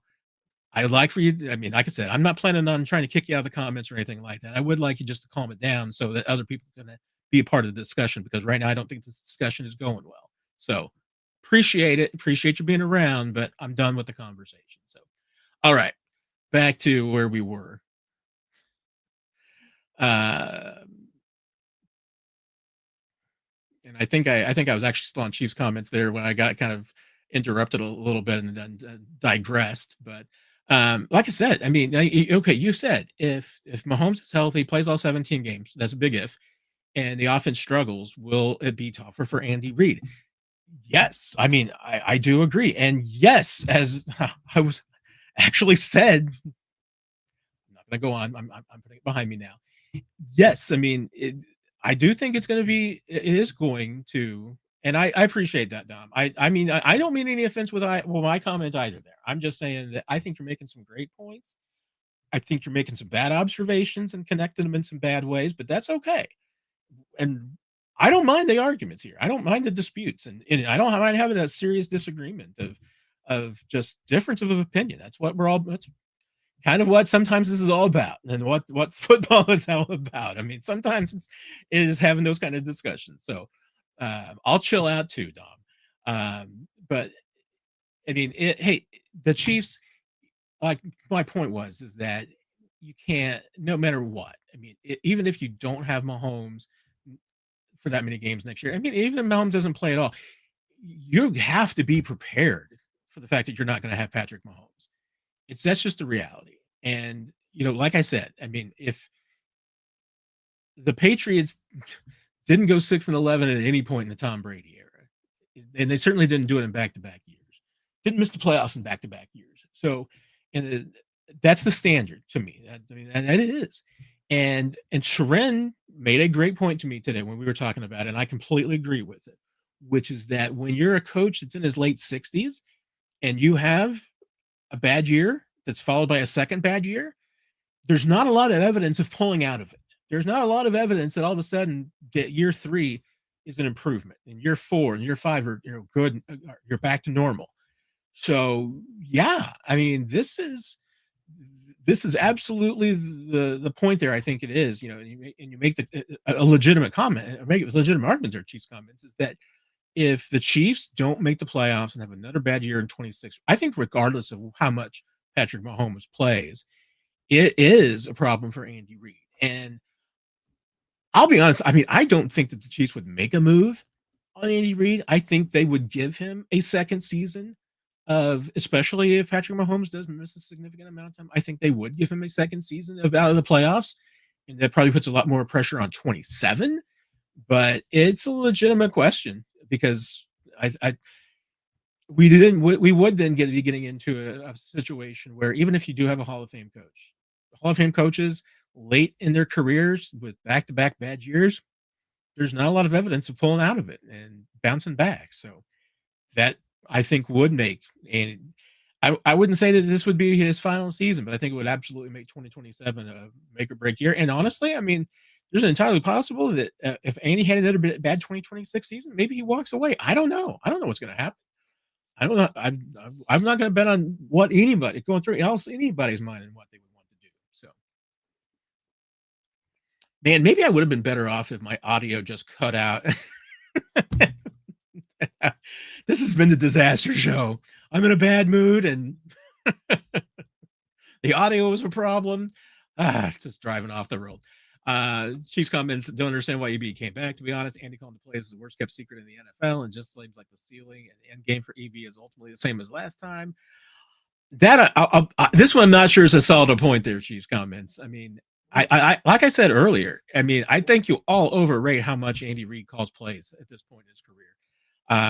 I mean, like I said, my understanding is that Matt Nagy era was pretty much like the way it was at the end of the EB era, which was EB was calling the plays, and if Andy had a complaint, he had an issue with a play that was called, he'd step in and overrule. But that didn't happen very often. And again, the way that Andy Reid runs his and again, maybe this will change in 2026. Maybe they will adapt and do things differently. But the way they've been doing it, I mean, the way that Andy Reid has runs his offense, I mean, they know exactly almost everything that they're going to run in every situation on Saturday before a game. There's almost no surprises on Sunday. There might be a few here and there, but they're not calling anything that's not on the play sheet normally. That's pretty unique. If they call something that's not on the play sheet, they know what they're calling. If it's 3rd and 3 from the right hash at midfield, they've discussed this on Saturday and what they're going to call. If it's fourth and goal from the 2-minute inside the 2-minute warning, 1-score game, they know what they're going to call. If it down by 10, 3rd quarter, 1st and 10, they know what they're going to call. It's on the play sheet. I mean, they've set up these situations. They've discussed it. They've talked about it with Patrick about what he wants in each situation. I mean, that's the way it's going to be, and that's the way they're going to do it. So, and like I said, unless they make any significant changes, that's the way I think it's going to continue to go. So, let's see here where we're going to go next. Yeah, I saw the whole Shady McCoy thing as a running backs coach. That also cracked me up. That would be a problem. Oh, John Baldwin. That would be an interesting one. Davis, Kenneth, thoughts on Pop staying with the additions of a new OC and running back coach and see if it gets better. I think it could have been better with better coaching. Isaiah Pacheco, we'll point out, had the greatest season, best season of his career under Eric Bieniemy. So EB being able to get more out of Isaiah Pacheco would not surprise me in the least. My only concern about Isaiah is that I do think his best football is behind him. I just don't see the same explosion that he once had. I mean, explosiveness was never really the biggest part of Isaiah's game. Hard running was really the biggest part of his game. And I think the injury, especially the ankle injury, has just taken that and zapped him from that. I just don't see the same. To your point, could a better scheme and a better run game, better play calling, could that be better? Could better coaching get something more out of Isaiah? Possibly, but I don't know if you're going to be able to get Isaiah Pacheco back up to, to a 4.5 yard a carry guy. I just don't think that's in him. So I think the Chiefs will probably go a different direction.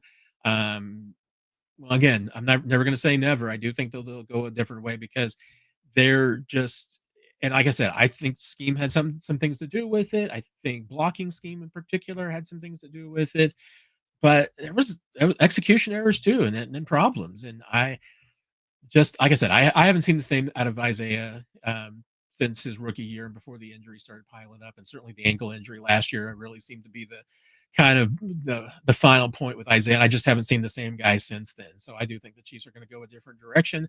I think there's still places that Pacheco could land that maybe could get more out of him. But injuries have been an issue for him. So such riots, Chris. What do you make of the timing of the O'Shea hire and the EB hire? Don't they usually hire position coaches after coordinators? And yeah, I discussed it a little bit ago too, but exactly. I mean, it is a little bit of the cart before the horse, but we also don't know. Hey, was this discussed between Andy and EB? This will be a question that when we do get a chance to talk to Coach Reid, whether I don't know if we're going to get to hear from him before the combine, which will be late February, early March. That would normally be the situation. Normally, there would not be another availability with the coach until then. We'll see if that's still the case. That's what I'm expecting. But I imagine that will be a question in Indianapolis. Is going to be just what was the timeline there? It'll be a question probably for EB too, and what his thoughts are on the O'Shea and whether he weighed in on that hire or not.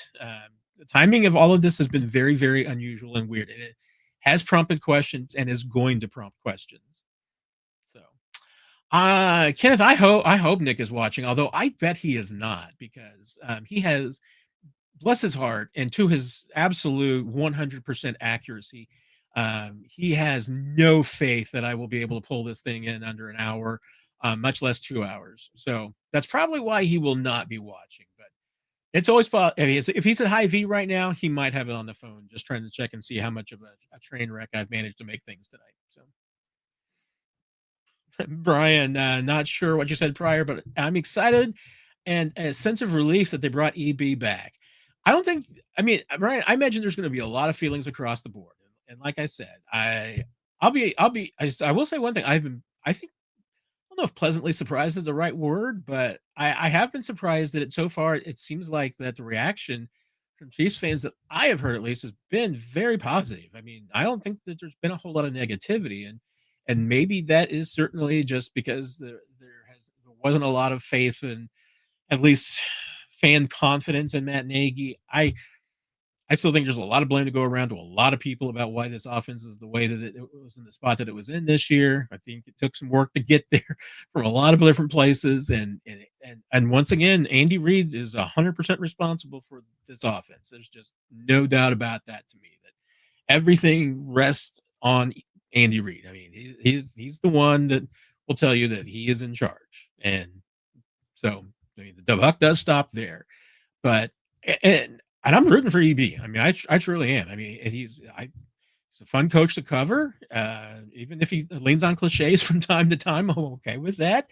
I think he's always been as helpful as he can to the media. I think there's so many things that Eric Bieniemy is a really good coach at. So I think you should be excited. I mean, if there's anybody that can bring more energy, more attention to detail, more accountability to this team, it's EB. And like I kind of said at the beginning of the show, I mean, the Chiefs, there was a lot of talk about the Chiefs, even in the organization, the Chiefs need an EB type. And well, they went and got EB. So I think there's going to be a reason for a lot of enthusiasm on this, and see what happens. Universal Soul Groove Music. Always love that username, by the way. With Rice off the field issues and a new hire at receiver coach, do you think we go big in free agency on receiver or high offensive weapon with the Chiefs' first pick? I'll be I'd be really surprised if they went wide receiver with the number 9 pick. I'm not ruling it out. I mean, again, I still would, if I'm ranking the possibilities, I would say defensive line, pass rush, number 1 with a bullet. Possibility, I mean, if you trade Trent McDuffy, corner comes into play. Don't That wouldn't be like, that wouldn't be my second pick either. Um, I'm trying to remember the safety's name that gets mentioned a lot at the beginning of the first round. I don't think the Chiefs would go that direction. Like I said, I mean, earlier I did and speaking about wide receiver, I would be interested in wide receiver if it's a unicorn that Patrick Mahomes hasn't had before. If it's a 6'4" guy that can elevate, that can make contested catches, that's something that I'd be interested in. A 5'10" guy who catches everything, that's a contested catch guy in the slot would be nice. Chiefs could really use a guy like that, especially more like 5'10", 195, 200 rather than 5'10", 175. I mean, I'd like to, in that case, definitely see Xavier Worthy on the outside more.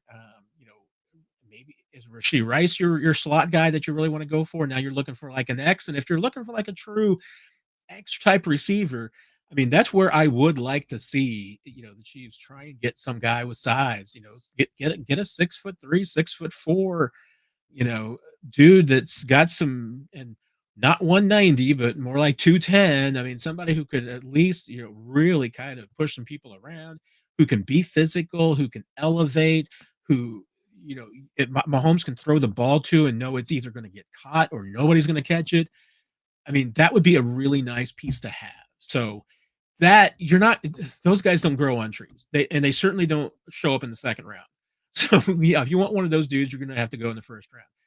I haven't seen enough of this year's wide receiver class to know if that player exists or not. So that'll be some of the work to do.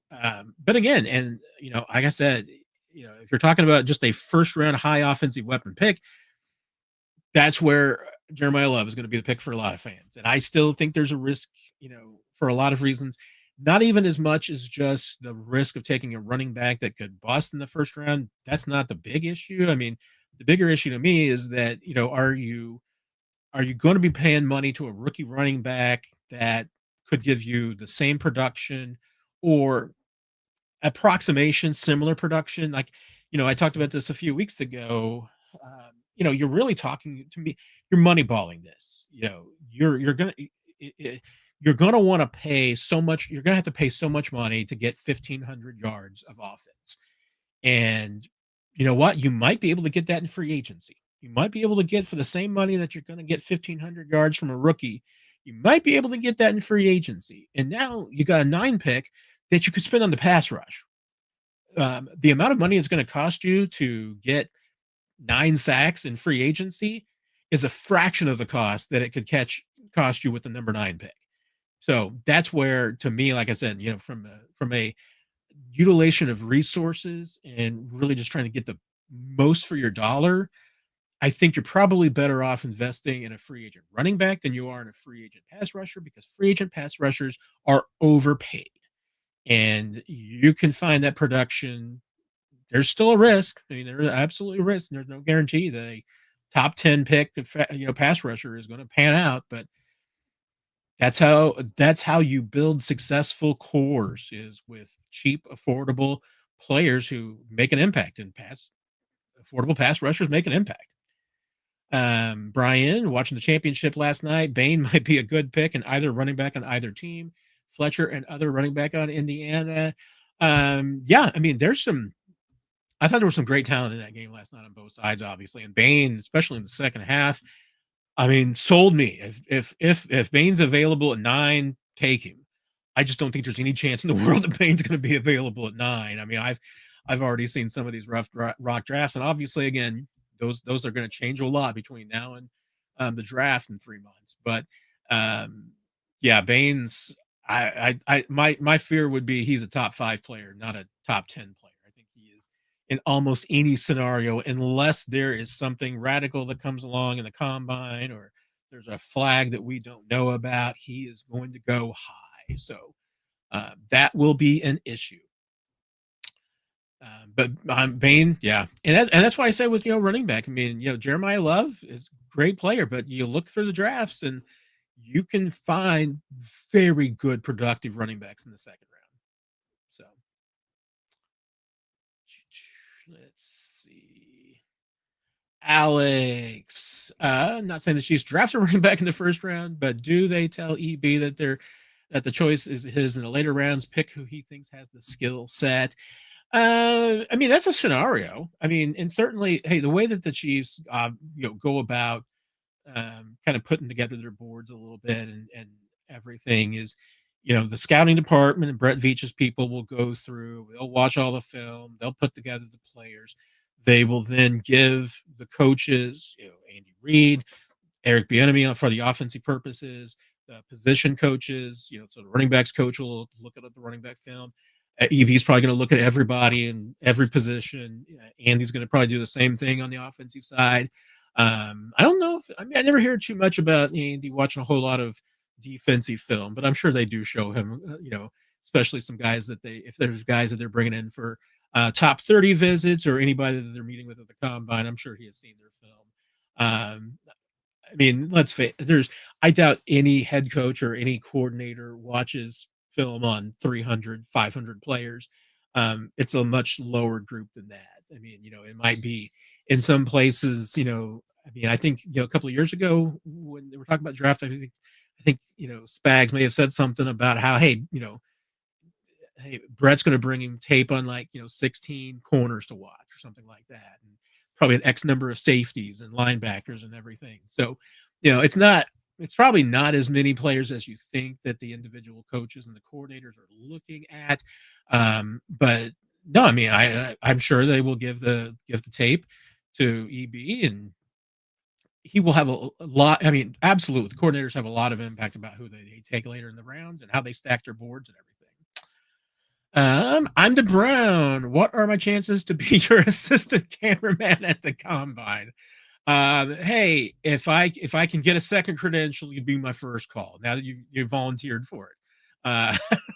Don't know that they'll give me a second credential, but and now that I've got, unfortunately, I mean, even though I am the worst videographer in the history of mankind. But unfortunately, now that I've got the Osmo that I've had now for about a year and a half, that really helps me out. It's hard to shoot bad video with that bad boy.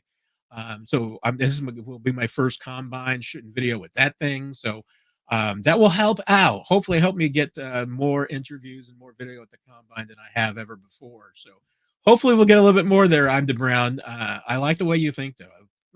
I appreciate that. No, but glad that I have the offer in hand if I need it because I might very well need that. But yeah, I'm looking forward to like I said with the new handheld Osmo. That will definitely make shooting the combine and interviews there a lot easier. And I was even thinking about that earlier today because I know one of the things we talked about that a lot of you would like to see are some behind the scenes videos of just how all of this goes down and how everything gets processed at the combine and kind of take all of you with me some of the places that I get to go. And so you can kind of see how it all looks and works together and everything like that. And the Osmo will actually be really cool at the combine to do some of that. The tough thing is that, at the combine anymore, I mean, I used to a few years ago, it was like easier to see some of the workouts, especially like they had the bench press in the place where it was kind of easy to watch. But and they have media passes that they will give out for like the quarterback workouts, but I've never applied for those because let's see, I guess I was there for 2017, but I was like my first combine, so I was not high on the radar to be able to get like one of the passes to go watch the quarterbacks work out. And the Chiefs had 27, so Chiefs prioritizing getting the thinking that they were going to get in the top 10 to pick a quarterback was not necessarily what anybody was thinking at that point. So I've never got to watch the quarterback workouts, and now it's a little bit harder, even for media to be able to just a way that everything is structured. At least for me, with everything that has to get done to go watch some of the other workouts. So I mean, outside this, of the bench press, I've never seen a lot of the workouts at the combine. I mean, I would love to. You probably get a better view of the workouts on the field, honestly, on NFL Network. I mean, that's a better view of the workouts than what I could get at the combine itself. So that's usually good enough for me, and it's everything else behind the scenes and the interviews and all of those things that are more value to me. So, but I appreciate having the offer there. Robert, didn't the Chiefs still struggle in the red zone when EB was here his last couple of seasons? Let's pull up some numbers here real quick.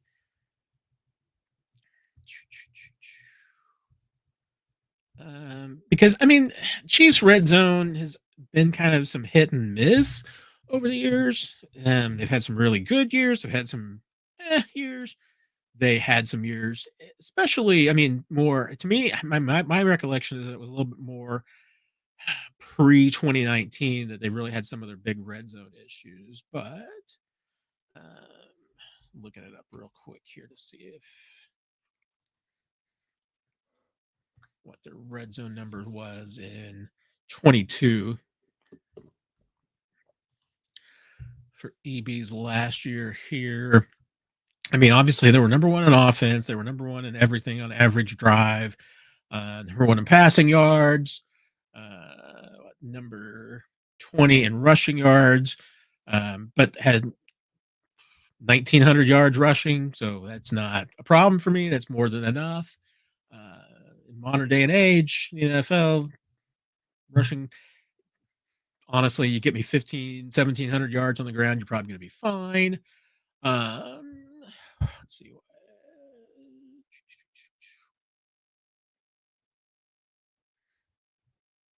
Red zone Chiefs were number 2 in 2022. So in red zone percentage, scored 69.4% of the time, or I guess that was red zone touchdowns. Dang, yeah, we're 50 of 72. That's really good. So 2022 under EB, really good. 2021, they were 59%, 17th in the league. So yeah, that's what I mean, they were hitting this on red zone, but again, in this era, and go back and looking at 2020 under EB offense, number one in yards, number 6 in points, and in red zone, they were 14th, 61%. So actually, I mean, 2022 is last year as coordinator. They were the best in the league. So, um, and some of those things like red zone, I mean, it can those some of those things can be like a year to year thing, and not I mean, like I said, going from 17 or 16 to 1 or 2 in 1 year, it's those are not always consistent barometers. And again, it's not even a consistent barometer of success. The Chiefs, they were Super Bowl caliber teams and in the middle of the pack as far as red zone efficiency goes. So it can vary, and that's not a that that's a nice thing to have to be efficient in the red zone. It doesn't tell you the complete story. And she's been one of those teams. I mean, they've been one of those teams that have scored a lot of points without always necessarily being the best in the league or even amongst the best in red zone. So, let's see here. Um, Rick, I feel like I have already repeated everything again. So,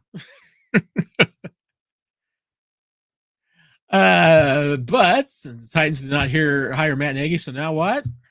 I mean, your guess is as good as mine. I wish I had a good sense for where Matt was going to go. I mean, I think it's going to go gonna go difficult here. I mean, they're going to have some. I think he's going to have a tough spot at finding a really good landing spot. And I feel bad for it because I think he can be a successful head coach in this league. I think he can help somebody. So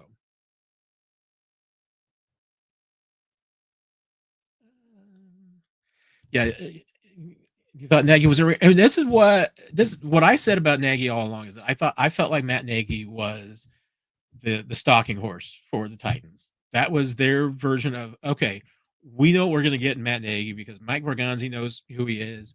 It's like if Matt Nagy is our head coach, I think their philosophy was, yes, great. That there's no problem with that. The worst thing that could possibly happen to us is we do the interview process, we find somebody we like better than Matt Nagy. I mean, that's a good problem to have. That was basically what I think the Titans were trying to do, and they liked, Robert Saleh better. So I hope it works out for them. I wish the best for Mike Bergonzi and everything like that. I still think I would have taken Matt Nagy, but we'll see. I hope Matt, like I said, I hope Matt finds a job because I think he's a good coach. I think he can really help a team. We'll see. I know some of you are hashtag lose for love, and you're just all on board for love. And I mean, here's the thing: there might be a whole lot of just exhausting yourself about drafting Jeremiah Love, and the dude's going to go 8 to somebody else because there's probably going to be some teams out there who are convinced the Chiefs are going to take Jeremiah Love at 9, and if they want him, they know that they're going to have to jump out in front of the Chiefs to get him. So if anything, I mean, if you're the Chiefs and you want the players that you want, I mean, you probably want people to think that you're going another direction. So, I mean, if you're the Chiefs and you want a pass rusher, you want somebody to take Jeremiah Love in front of you. I mean, because that's just one more pass rusher that somebody else is not going to take. You want as many quarterbacks to go in front of you. You want somebody to take a wide receiver and a safety and a corner. You want all of those things to happen if you're taking a pass rusher. If you're the Chiefs and you want Jeremiah Love, then you're hoping that a run starts on something else. That, like I said, there's a run on quarterbacks, there's a run on defensive linemen, anything else, so that people are now like, oh, wait a minute, if I want a defensive lineman, I'm going to have to jump in front of the Chiefs, and then the Chiefs and you want Jeremiah Love, maybe he'll be there. But it's difficult to play it all out to get somebody else to take the players that you want them to take. And I'll be interested to see one of the questions, Brett Veach always talks about every year is about how many players do they have a first round grade on, and that varies. I mean, sometimes it varies from point in the process. I mean, there've been times when, at one point, maybe in early March, he says maybe there's 14, and then maybe it's 16 by the time that the draft gets here. That there's somebody that's a couple of guys who impressed him enough that they're like, okay, you know what, this would be a guy would be worth taking in the first round rather than the second. I always say there's not always a huge lot of sleepers, really. I mean, we think of sleepers in the media and fans about guys that you just don't hear a lot about and just kind of come out of nowhere in our first round picks. Really, I mean, most teams by and large have their draft boards are set pretty early. The process is then about weeding out who you're not going to take. It's then about, because that's what the interview process is. That's what, the combine, you look at the numbers at the combine and it's all about, trying to either back up what you've already seen or make you question what you've already seen. Those kind of things. Like, wait a minute, this guy looked a lot faster on the field than he looked in his combine, or this guy looked a lot slower on the field than he looked at the combine. So let's go back and figure out why. Or, hey, this guy looks like an incredible player. We interviewed him and he is adult, so we're not taking that dude. It goes across the board. So yeah, it's I don't know what's going to happen. I don't know if the Chiefs are going to take Jeremiah Love. I don't know if the player that they want or not. And I understand why some fans would really love to have Jeremiah Love, but I'm not sold that would be the best course of action. But you know what? This time last year, I did not think that taking Josh Simmons would be the best course of action. And right now, if that dude stays healthy, I'm convinced that he could be this team's solution at left tackle for the next decade. So I will be glad to admit when I'm wrong if I'm wrong. Daniel, FA, I see us signing Etienne, Pitts, or Mayer, Logan Hall, or Boya Mafe. Draft with first pick, left tackle Overton. They need to land at least a free agent. So you want to take a left tackle at 9? After I just said that I'm okay with Josh Simmons? I know you didn't. I know you said this an hour ago, Daniel. So, um, but I just want to make sure you want to take a left tackle. I mean, I'm not. I don't think the Chiefs have that. I mean, unless I am completely snowed by people that are just coming up with a story to make it to throw us off their scent. I mean, the Chiefs seem really, really happy with their offensive line, and especially with Josh Simmons. And I understand, looking for the future for a right tackle if you need one, I'd be okay with that. I mean, if you want to draft because you've got one more year of Jalen Moore, and you're going to need a right tackle for 2027 for sure. So if you want to draft that guy now, I wouldn't have any problems with it. I might have a problem at 9, but you know what? Pitts, I mean, I think you're all spot on there. I mean, that would be a great landing spot. Mayor is what is his? Because I'm assuming you're talking about what's his name? Mayor in Vegas. Why am I blanking on his first name? I was thinking it was Michael. It is Michael. What is he? Is he got a 5th year? Yeah, he's got one more year. Assuming that's why the one you're talking about. If it's a different mayor, let me know. But at least the tight end for Vegas is still tied up for one more year. Logan Hall, was bantered about as possible, Chief during his draft process. Boye Mafe has been talked about as a trade prospect.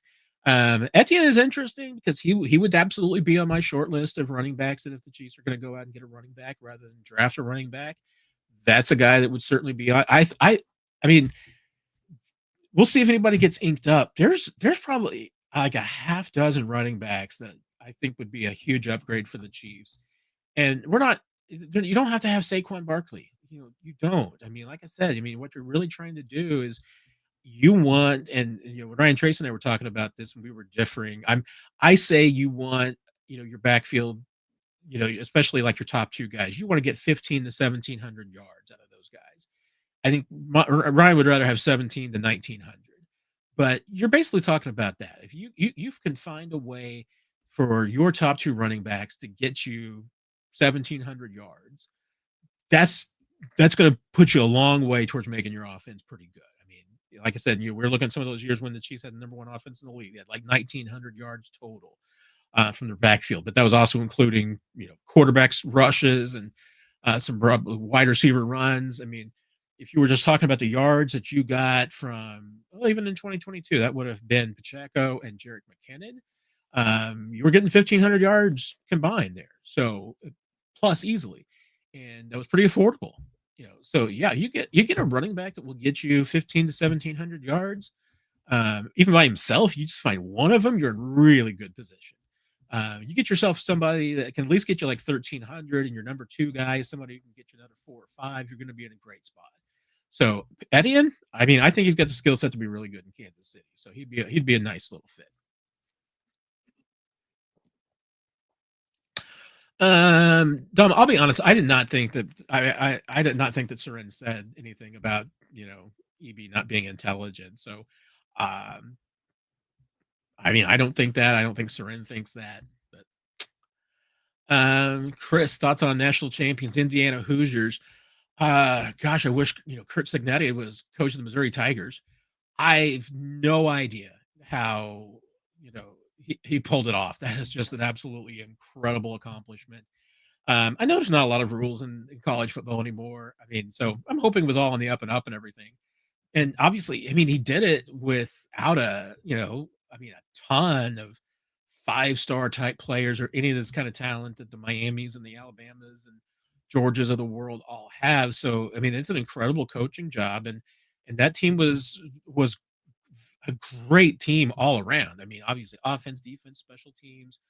I don't know how he did it. I mean, it's an incredible accomplishment. I did not think that any team could possibly, I mean, we're talking about the team like the overall one of the worst football teams historically in NCAA history, and it's not like had like a slow build. I mean, this was 2 years from ignominy to terrible way of pronouncing that word, um, to stardom. So, I mean, what he's been able to do is just absolutely incredible. I mean, I'm blown away. So it's impressive. I just wish he was doing it for my team instead of the Indiana Hoosiers. Uh, Jesus, will you go to the Senior Bowl? I won't be. I would love to go to the Senior Bowl sometime. I never make plans to, obviously, because it's postseason. I figure I'll be covering it, covering other things instead. I would love to do sometime because I hear it's a great environment and everything, and it's a great opportunity to meet people, and obviously some of the players coming out of the draft. And Senior Bowl sounds like a lot of fun. So I would love to go some year. Won't be this year, so maybe next year. Although once again, I mean, can't really plan on doing that if you think your team's going to the playoffs and making a deep run, so it makes it a little bit more difficult.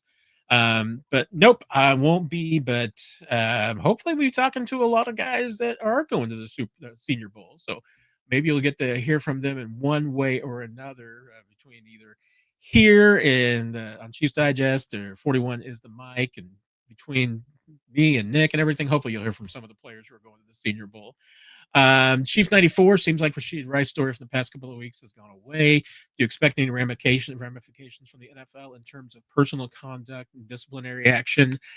Really hard to say. That is a very unusual situation. Unless there is further action, whether there is anything stemming from that social media post that takes it to a legal level, criminal or civil, that's usually a piece of the NFL making any type of taking any type of disciplinary action. So unless there is further information or, like I said, a further action that's in the court system that becomes public record, usually the NFL doesn't do a lot in those cases. I mean, they just don't usually take a lot of action. Usually, if there's anything the NFL does, it's because there has been a civil or criminal case that involves it. And so, I at this point, I'm not expecting any ramifications. But once again, with the NFL, when it comes to their standards for taking action, you never know what's going to happen. You can't predict what the NFL is going to do one case to the other because they are terribly inconsistent. Jimmy's, it doesn't take a freaking genius to learn NFL playbooks. Don't drink the Kool-Aid. Have you ever spoken with a pro football player? There's a reason most choose sports. Um,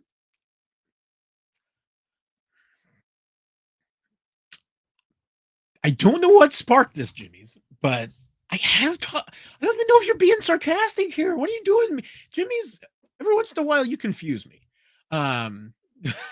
You're saying, I mean, Jalen Hurts has to learn a new playbook. I don't know who we were talking about. Maybe this is part of the EB discussion. I don't know. I know a lot of really smart football players. I also know some really dumb football players. And there are, and I don't know, I may be just missing this completely, Jimmy. So maybe I'm answering the wrong question. Like I said, I know some really smart football players. I have met some really dumb football players. I have met some very probably average intelligent football players who have an incredibly high football IQ. I have met some pretty probably dumb football players who have an incredibly high football IQ. I have probably met some really smart people that have no football IQ, and then there's some guys that maybe they're just average intelligence and still have no football IQ. I mean, I'm not going to single anybody out because I think that is cruel. But I mean, I can say I have absolutely seen some players that I know. I mean, have obviously looked at playbooks. They have done their best. They have tried their hardest and everything, and just do not get a playbook. And some of them probably it just varies from the offense to or defense to another. I mean, maybe there's some that they pick up and some that they don't. Some that they obviously were able to do some things in college. Sometimes you can see it happening. I mean, there's sometimes there have been some players that I mean, I'm not I'm not saying I'm prescient or anything like this. I will say there was one player that I watched in their college film, and I thought, okay, this player knows how to do two things. And they got here, and that was absolutely the case. They knew how to do two things. They did not know how to do anything else. They did not learn how to do anything else during their time in Kansas City. So that's that does happen. So, and honestly, I will say this. I mean, based on my observation, I would probably say that I feel like that, in the last 10 years of covering the NFL, and I can only base this on the players that I see and come through Kansas City. I honestly feel like the players are smarter. I mean, I do. I mean, I'm not. I don't know what their IQs would be. I don't know what their Wonderlic test would be, and I don't know if the Chiefs just have a different philosophy on taking players. I don't know what it is, but I will say, I mean that I think that it takes an enormous amount of just pure raw athletic talent to overcome uh, not being the sharpest knife in the drawer in the NFL. You have to have some football IQ. And hey, I understand it. I mean, just because you may not be able to do calculus doesn't mean you can't play football and read a playbook. Just because you know American history doesn't mean you know a playbook either. I mean, it's there. None, these things do not correlate. And honestly, I mean, I've seen some players who I wonder how they wake up in the morning and find their way to the facility, who were great football players because they understood football magnificently. I mean, it's just savants.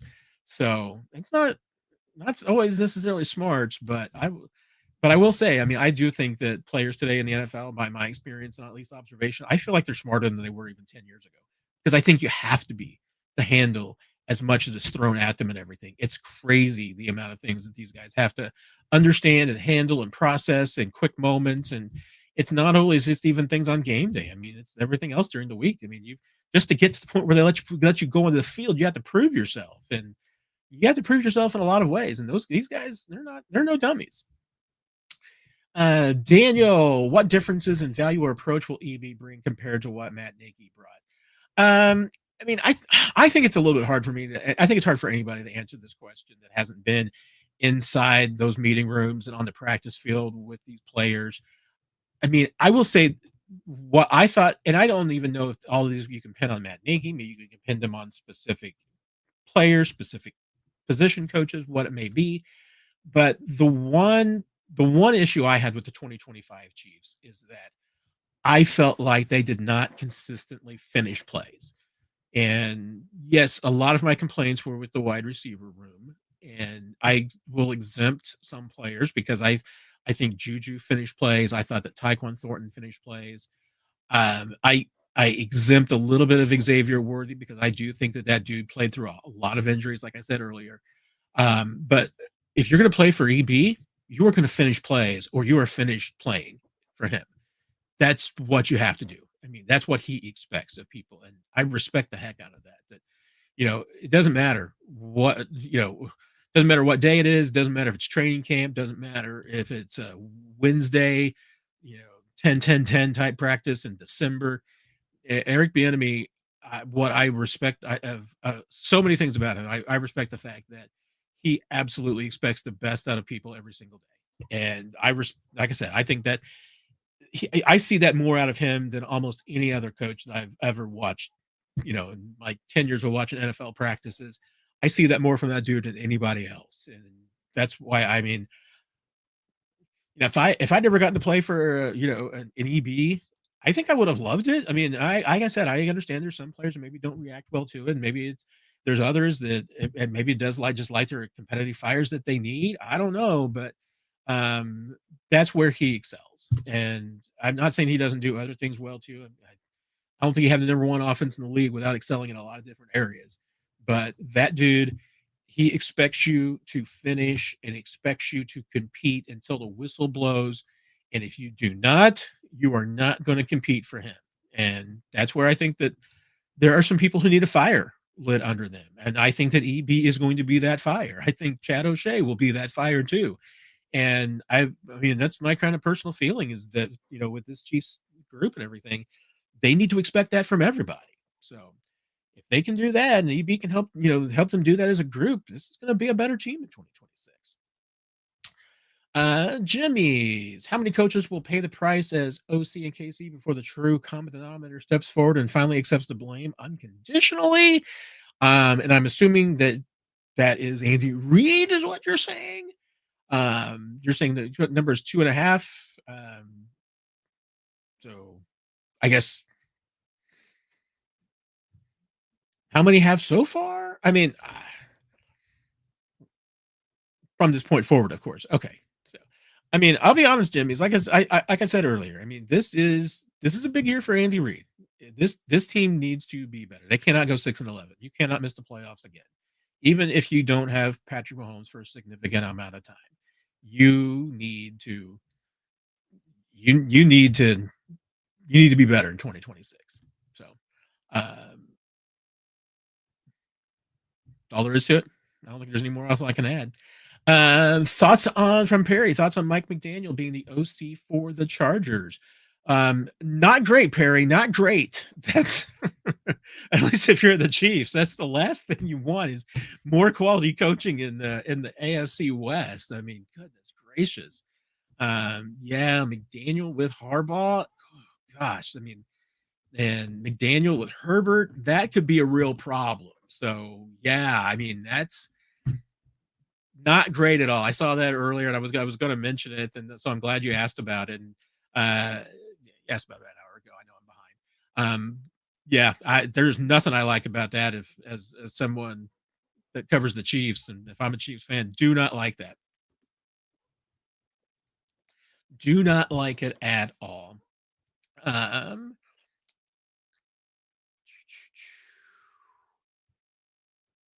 Tyler, can we expect any official announcement or any sort of media availability from EB anytime soon? Guess on what happens with Nagy after not getting the Titans job.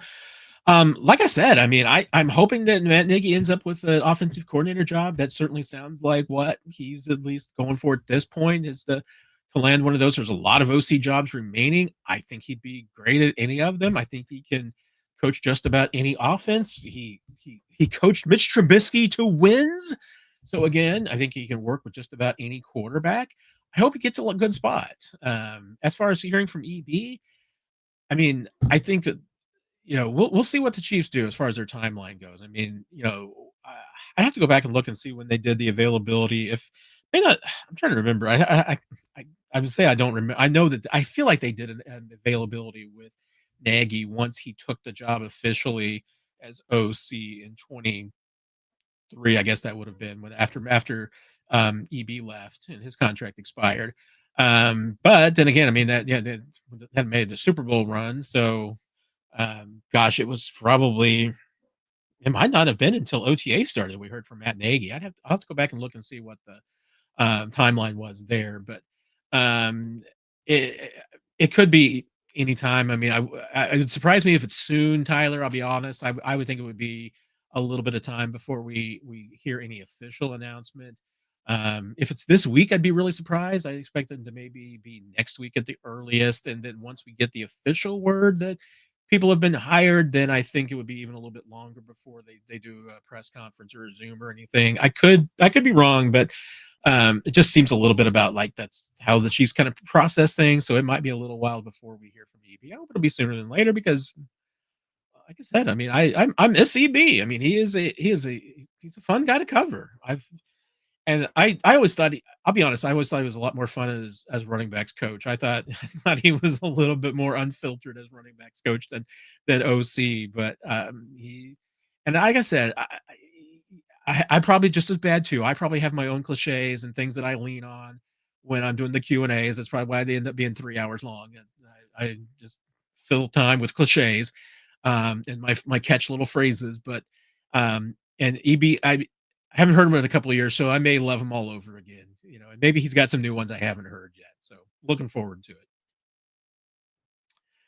Um, Adam, do you expect EB choose the running backs coach? I mean, I would assume he'd have a serious input on any of the coaches that they're bringing in on the offensive side and running backs coach in particular. I mean, I think it's maybe it's telling that they have a wide receivers coach apparently right now, but they don't have a running backs coach. And once again, like I said earlier, it could just be that they have a running backs coach, but the running backs coach has kept it quiet better than the other coaches have and the people around him. So, yeah, I mean, I would expect it to be somebody that EB signs off on and knows well and has a connection to. So, yeah, no, I mean, I think and in connection maybe probably the bad word there. I think it would just be probably be it maybe connects with is a better way to put that. I don't get the sense that with EB that he is as far as having a position coach that works under him. I don't think it's as important for him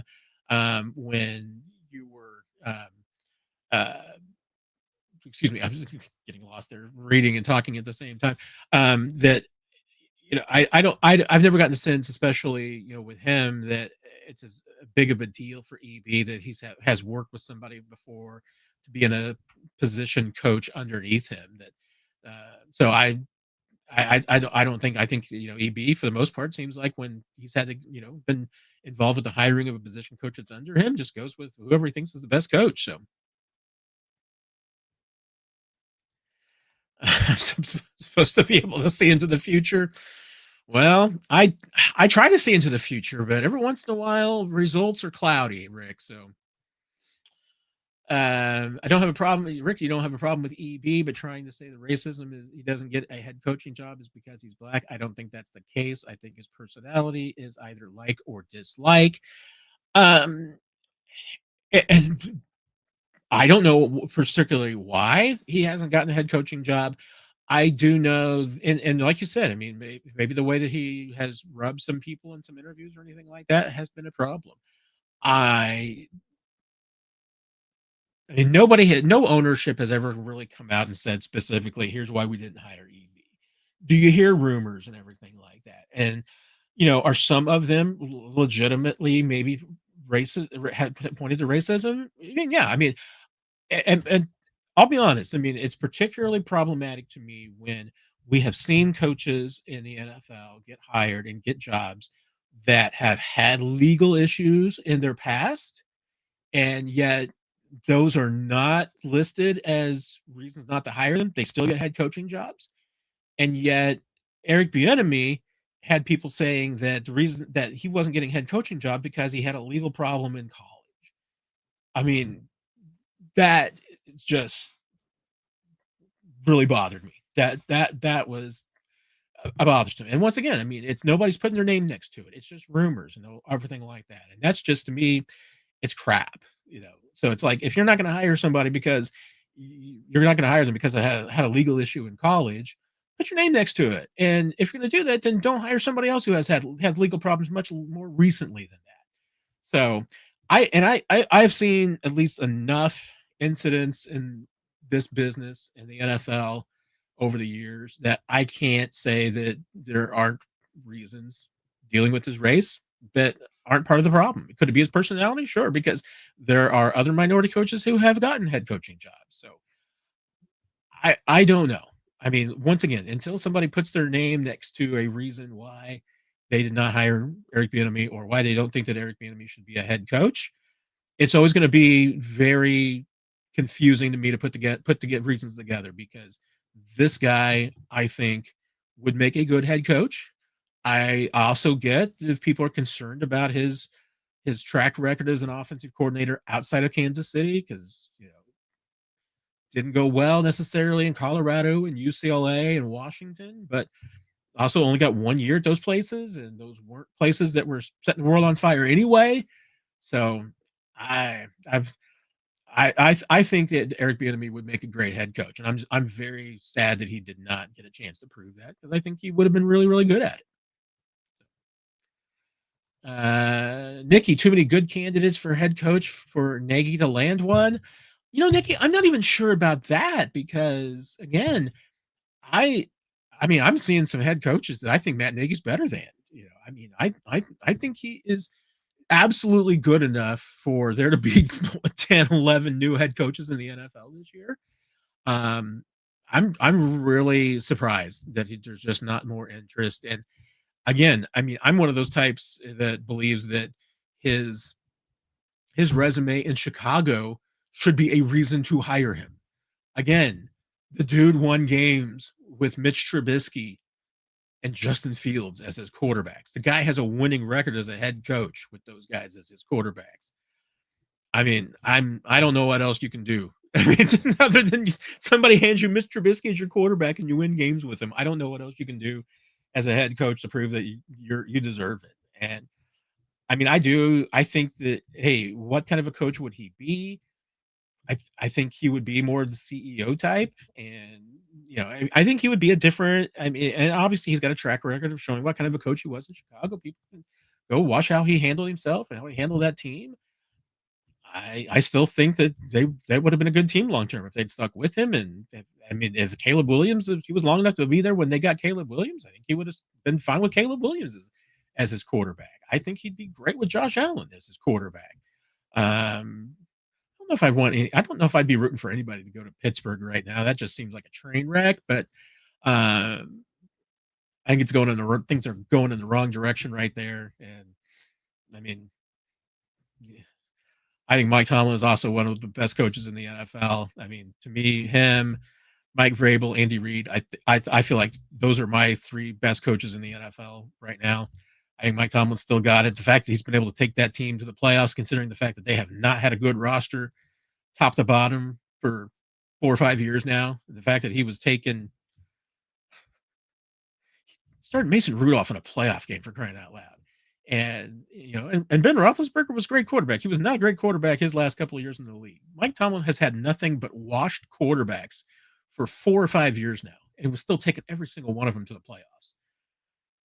I mean, give him a quarterback, my goodness, and I think he'd be just fine. But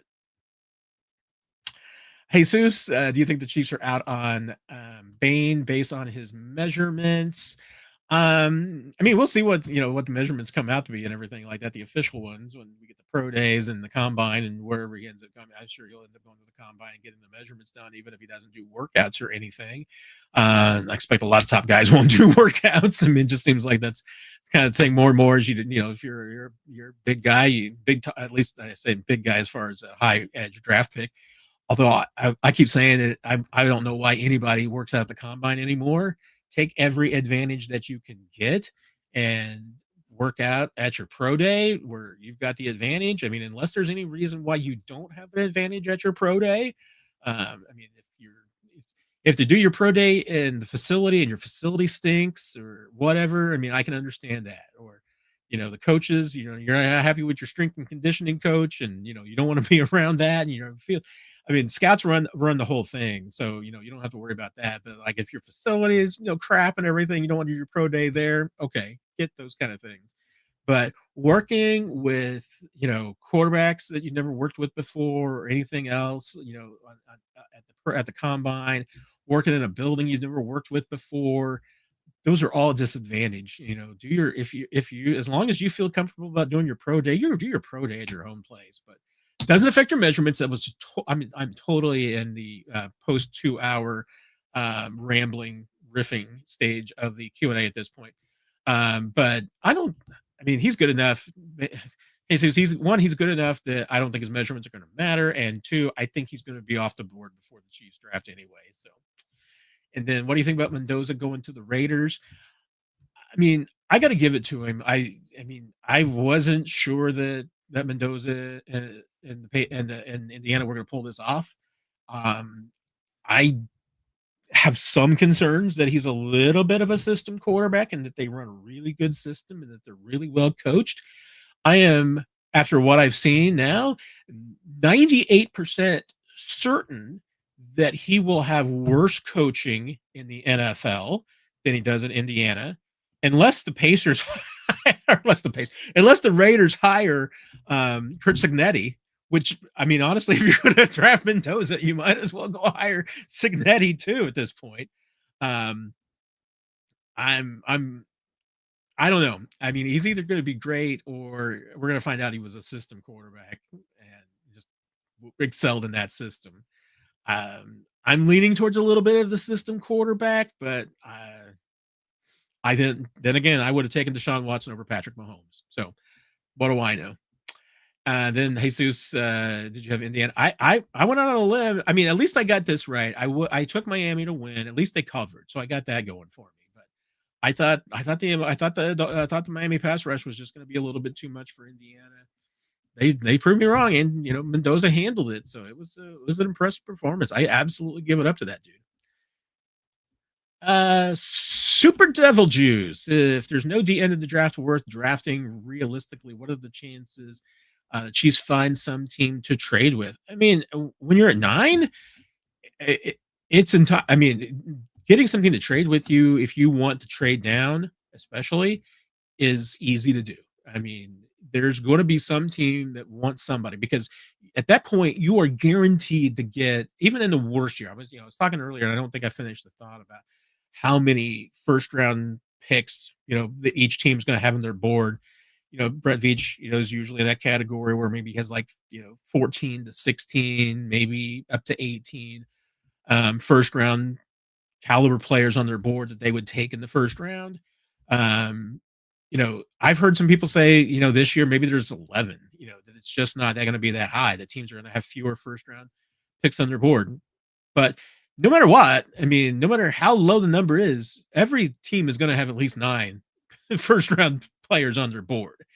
And so that's going to be a position that, and if there's a run on, a particular position, and somebody wants that particular position, and the last player they want is the last one left. I mean, that becomes even more valuable. It's really the only difficult thing, and Brett Veach has talked about this before too. Their biggest challenge, oftentimes in making a trade, is that you're limited in trades typically by what teams value draft picks the same way that you do, which basically comes down to, hey, are they more of a Jimmy Johnson draft trade model, or do you use a different trade model as far as their basis for what draft picks are worth? That makes it a little bit more difficult. The Chiefs have not drafted this high in a while, so might be.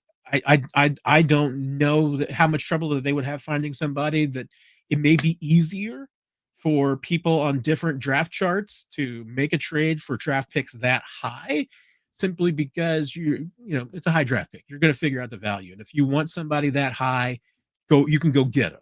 You're going to pay to go get them. So if the Chiefs find themselves in a position where they want to trade back and pick up more picks, I think they would have a fairly easy time of finding um, the, the team to do that. And it's certainly going to be easier than it is at 32.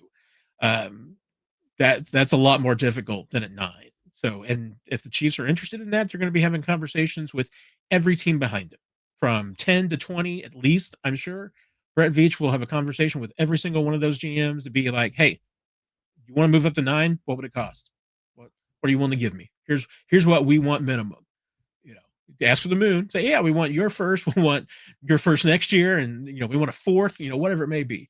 I mean, you have a conversation with those 12 teams behind you, and discuss with every single one of them. Hey, what would a trade for 9 look like for you if you want to go up there? Do you have a guy that you want? What would it take? And I mean, essentially, Chiefs did. That was the conversation the Chiefs had with Buffalo in 2017. And to John Dorsey's credit, he absolutely nailed that one. I mean, the Chiefs decided Patrick Mahomes was the guy that they wanted. They decided that the place that they had to get to was 10. Thought he was going to fall to at least 10. They did not think that he would go past 11 or 12.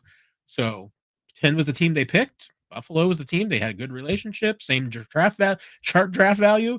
Were able to work it out and get it done. And they did it because they had the conversation a month before the draft. So that's how those trades get done. So if you're Brett Veach, yes, I think it's very realistic, and that's not anything that you're going to have to be having on the clock conversation. That is, you can have that conversation well before the draft, and once you're on the clock, it's like, hey, you know what? Our guy's not that we want's not there. Is your guy there? You want? Here's the deal. All right, let's do it. Jesus, is FAU a free agent? Do you see a future with the Chiefs? FAU is not a free agent. This is the last year of his rookie deal, or 2016. Obviously, the Chiefs this year could pick up his free fifth-year option. I do not expect the Chiefs to pick up his fifth-year option. So he could potentially be a free agent after 2026. Um, you know, do I see a future with the Chiefs? At this point, he has been a square peg in a round hole. Now, I mean, the thought all along with FAU was going to be that I it was probably going to be until year 2 or year 3 that was going to be his breakout. And year 3 was the injury year, so he didn't get the breakout this year. Is there still a chance? I mean, he is still young. There's still an upside there. I still feel like he is a much better fit in another defense. I just don't think that, Spags' system and what Joe Cullen does really fits what, he does best. So I think there's probably better situations out there for him. Coming off the injury, are the Chiefs going to be able to find a trade partner? Right now, probably not. I mean, their best bet would probably be to get him into the preseason, see if he has a good camp, see if he has a couple of breakout games in the preseason. Even then, it'd probably be a challenge from a trade value standpoint. So I don't know if it'll happen or not. So um, I can still see the Chiefs sticking with him this year and just seeing what they've got. We'll see, but I think it's with FAU. It's like I said, I don't know if there's a ton of trade value unless you can get into training camp and he's looking really good and flashes in the preseason. Otherwise, I think you probably need to move on. So, um, man, another one from Australia. Incredible, Alan. Great. I appreciate that. You're second person we've had commenting tonight from Australia. So glad that to have you here. And good afternoon over to all of you over in Australia. You've heard EB to Nagy, and you were watching the Chiefs 2018 to 2022. Those were much watched games. They absolutely were. There is no doubt. I mean, you think back about it. The Chiefs were entertaining offense in those years. They had some great years, and Dom, yeah. I mean, I'm not completely convinced that there's not more coaching changes coming. I mean, we heard about a couple more tonight that are no longer with the Chiefs, whose contracts have expired, with Mark DeLeon and Kevin Saxon. There will probably be other coaches that their contracts expired that they may not pick up. I'm still, like I said, I'm working under the assumption that with EB coming back and everything, and having worked with Andy Heck before, that probably increases the likelihood that Andy Heck stays. But I'm still not completely convinced that Andy Heck does return in 2026. I think that's probably still a conversation that they need to have. Andy Reid and EB when he gets into the position fully, and maybe he's already in there, Dom. I mean, it's once again, I mean, the NFL is so secret, even with the Chiefs, and and I understand a lot of what you're saying, Dom, about that, and you feel like the Chiefs need to finish the rebuild in 2026. I mean, if your plan is to just maybe to, and I think what you're maybe, I mean, and feel free to, I mean, I don't, I'd be interested what finishing the rebuild looks like to you. Is it just you let Chris Jones play out this year and then you walk away from Chris Jones? Are you trading Trent McDuffie, or are you finding him long term? I mean, if you're just thinking about, hey, if you're thinking about punting on 2026 and focusing on 2027, I mean, I still feel like it's sacrificing a year of Patrick Mahomes in his prime. I feel like if any year that you can get Patrick Mahomes into the playoffs, he's capable of winning them. And next year the same way. I mean, if you're the Chiefs and you go 10-7 and Patrick Mahomes returns at midseason, maybe he misses the first 8 weeks and you come back and you make the playoffs, that's still going to be, the one team in the playoffs that nobody wants to face. It's Patrick Mahomes.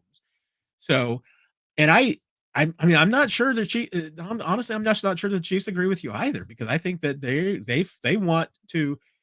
Their plan is to finish the rebuild. Well, they're not going to rebuild until Patrick Mahomes is gone. So, I mean, I could be surprised. Maybe they will do a complete and total roster reboot this season and just accept it and say, you know what, this team's not making the playoffs. And if that's a organizational decision, and that's what they're telling Clark Hunt right now, and saying, you know what, we're going to play this year out. We're going to eat some contracts. We're going to get them out of the way. And then 2027, that's when we're going to drop the money in free agency because we're going to have some money off the books. That's where we're going to go for it. I get it. I mean, that's an approach. I don't think the Chiefs are going to do that. I mean, because I think they do feel like that every year um, of Patrick Mahomes is valuable. So,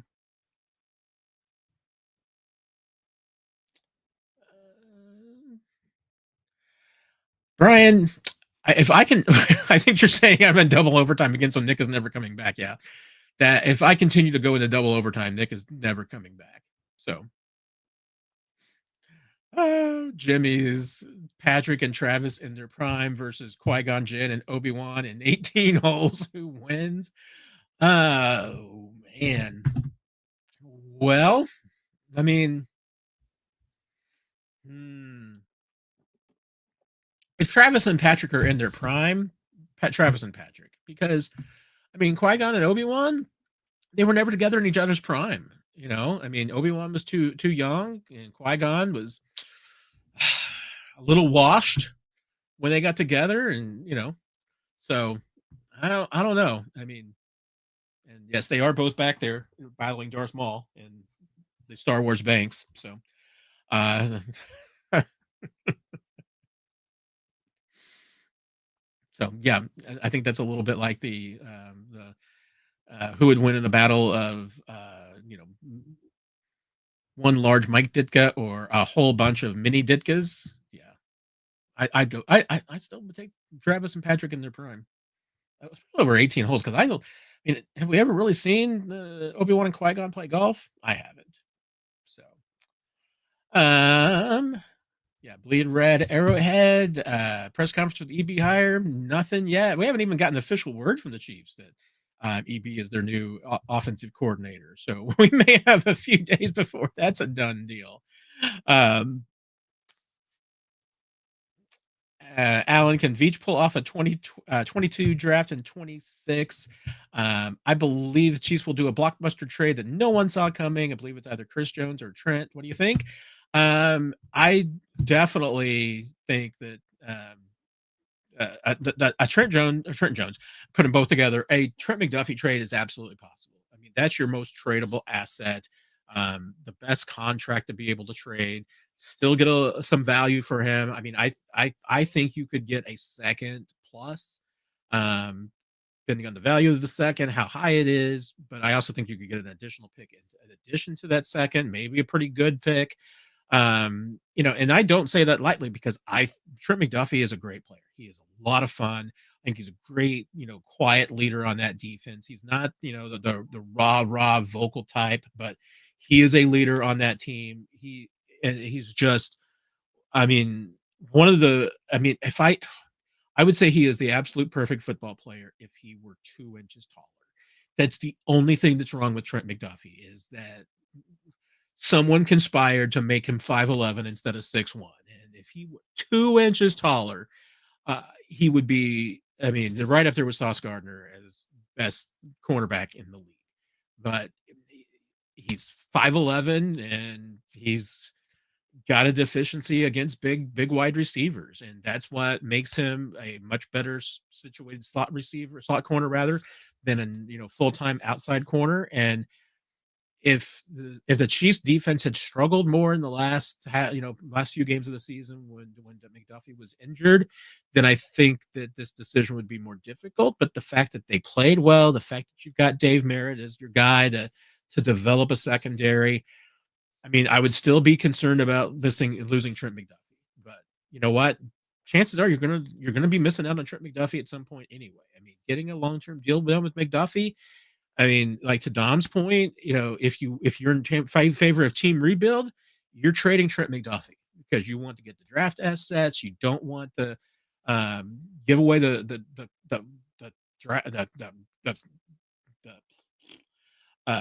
cap money that's going to cost. You're going to have to probably pay Trent McDuffie like a number one outside corner when his best skill set is still as a slot corner. And once again, and probably not a top 10 outside corner. Top 20, I would argue that he is a top 20 outside corner.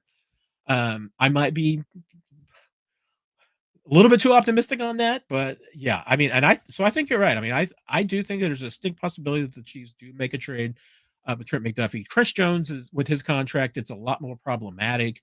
Um, because if I'm not mistaken, off the top of my head, I want to say that he's got that roster bonus that's due in March. So, no team's going to trade for Chris Jones when he's got that roster bonus. After the roster bonus hits, the Chiefs are kind of in he's cheaper to keep than to cut, at least more affordable because you're going to have Chris Jones.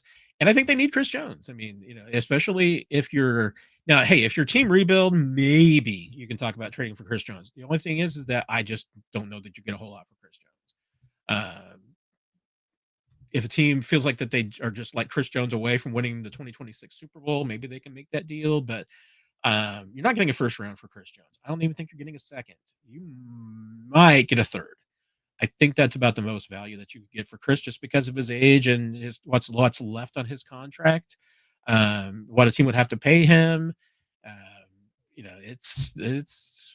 I think that's a more difficult trade to get for some any value. But Trent McDuffie is their most tradable asset. So if they want to get more draft picks, and they want to save some money, I mean, long term, that's the guy that would trade. So, Nikki, if McDuffie was 2 inches taller, would he have fallen to the Chiefs in the first in the draft? No, you're absolutely right. He would not have still been there at that spot. That's a great point. I mean, he would have definitely gone top 15 if he was 2 inches taller. I don't think there's any doubt about that. I mean, and if he did get past 15, he wasn't getting past 20. I mean, Chiefs would have had to get into the teens to get Trent McDuffie, and I think he probably would have gone top 15. I mean, that's how good he is. And if he was 2 inches taller, he'd be even better against guys who are 6'3" and 6'4". So, and then bleed red arrowhead. And the last call. So this might be the last question, unless anybody else pops in here in a second. Does your running back strategy change now that you have EB? Personally, I still believe that a free agent running back and a draft pick are needed. I think here's how it changes to me: is it changes what does EB think of Brashard Smith? Because the 2025 Chiefs did not and do not know what Brashard Smith is. And Andy Reid, to that point, when asked at the end of the season whether he saw Brashard Smith going forward as a wide receiver or a running back, and he said both. That was a horrible answer for Brashard Smith, because that's what I said. I mean, to me, once Andy Reid says that, he solidifies that my comp for Brashard Smith is now Dexter McCluster. That might be the ceiling for Brashard Smith. And I said, even though Nick and I were huge on Brashard Smith, and I still think he could be a heck of a running back. I mean, I still think that they probably need to test him at getting a little bit more weight on him just to be bigger, so that running through the tackles is not such a problem. They can make him a little bit stronger. You don't want to lose the speed. You don't want to lose the juice. You don't want to lose the explosiveness. But, Brashard Smith, to me, whether or not EB thinks that, and whether or not the strength and conditioning staff feels like they can put 10 pounds of muscle on Brashard Smith and keep him what he is, if his frame can take that and they can bulk him up and still let him be an explosive back. If EB thinks he can work with him, if EB comes in and says, nah, this guy's a receiver, then yes, you need to draft a running back. And I think you need the free agent running back. I mean, you need 2 new running backs. I could still see, keeping Kareem around as a short yardage guy, because like I keep saying, I mean, he's been more effective than the tush push. He absolutely is. So, all right, everybody, we are going to call it a night, just like Rick did. So everybody have a great rest of the week. Nick and I will be back on 41 is the mic on Sunday, late Sunday night, early Monday morning. You never know with us exactly when we can work it out into our schedules.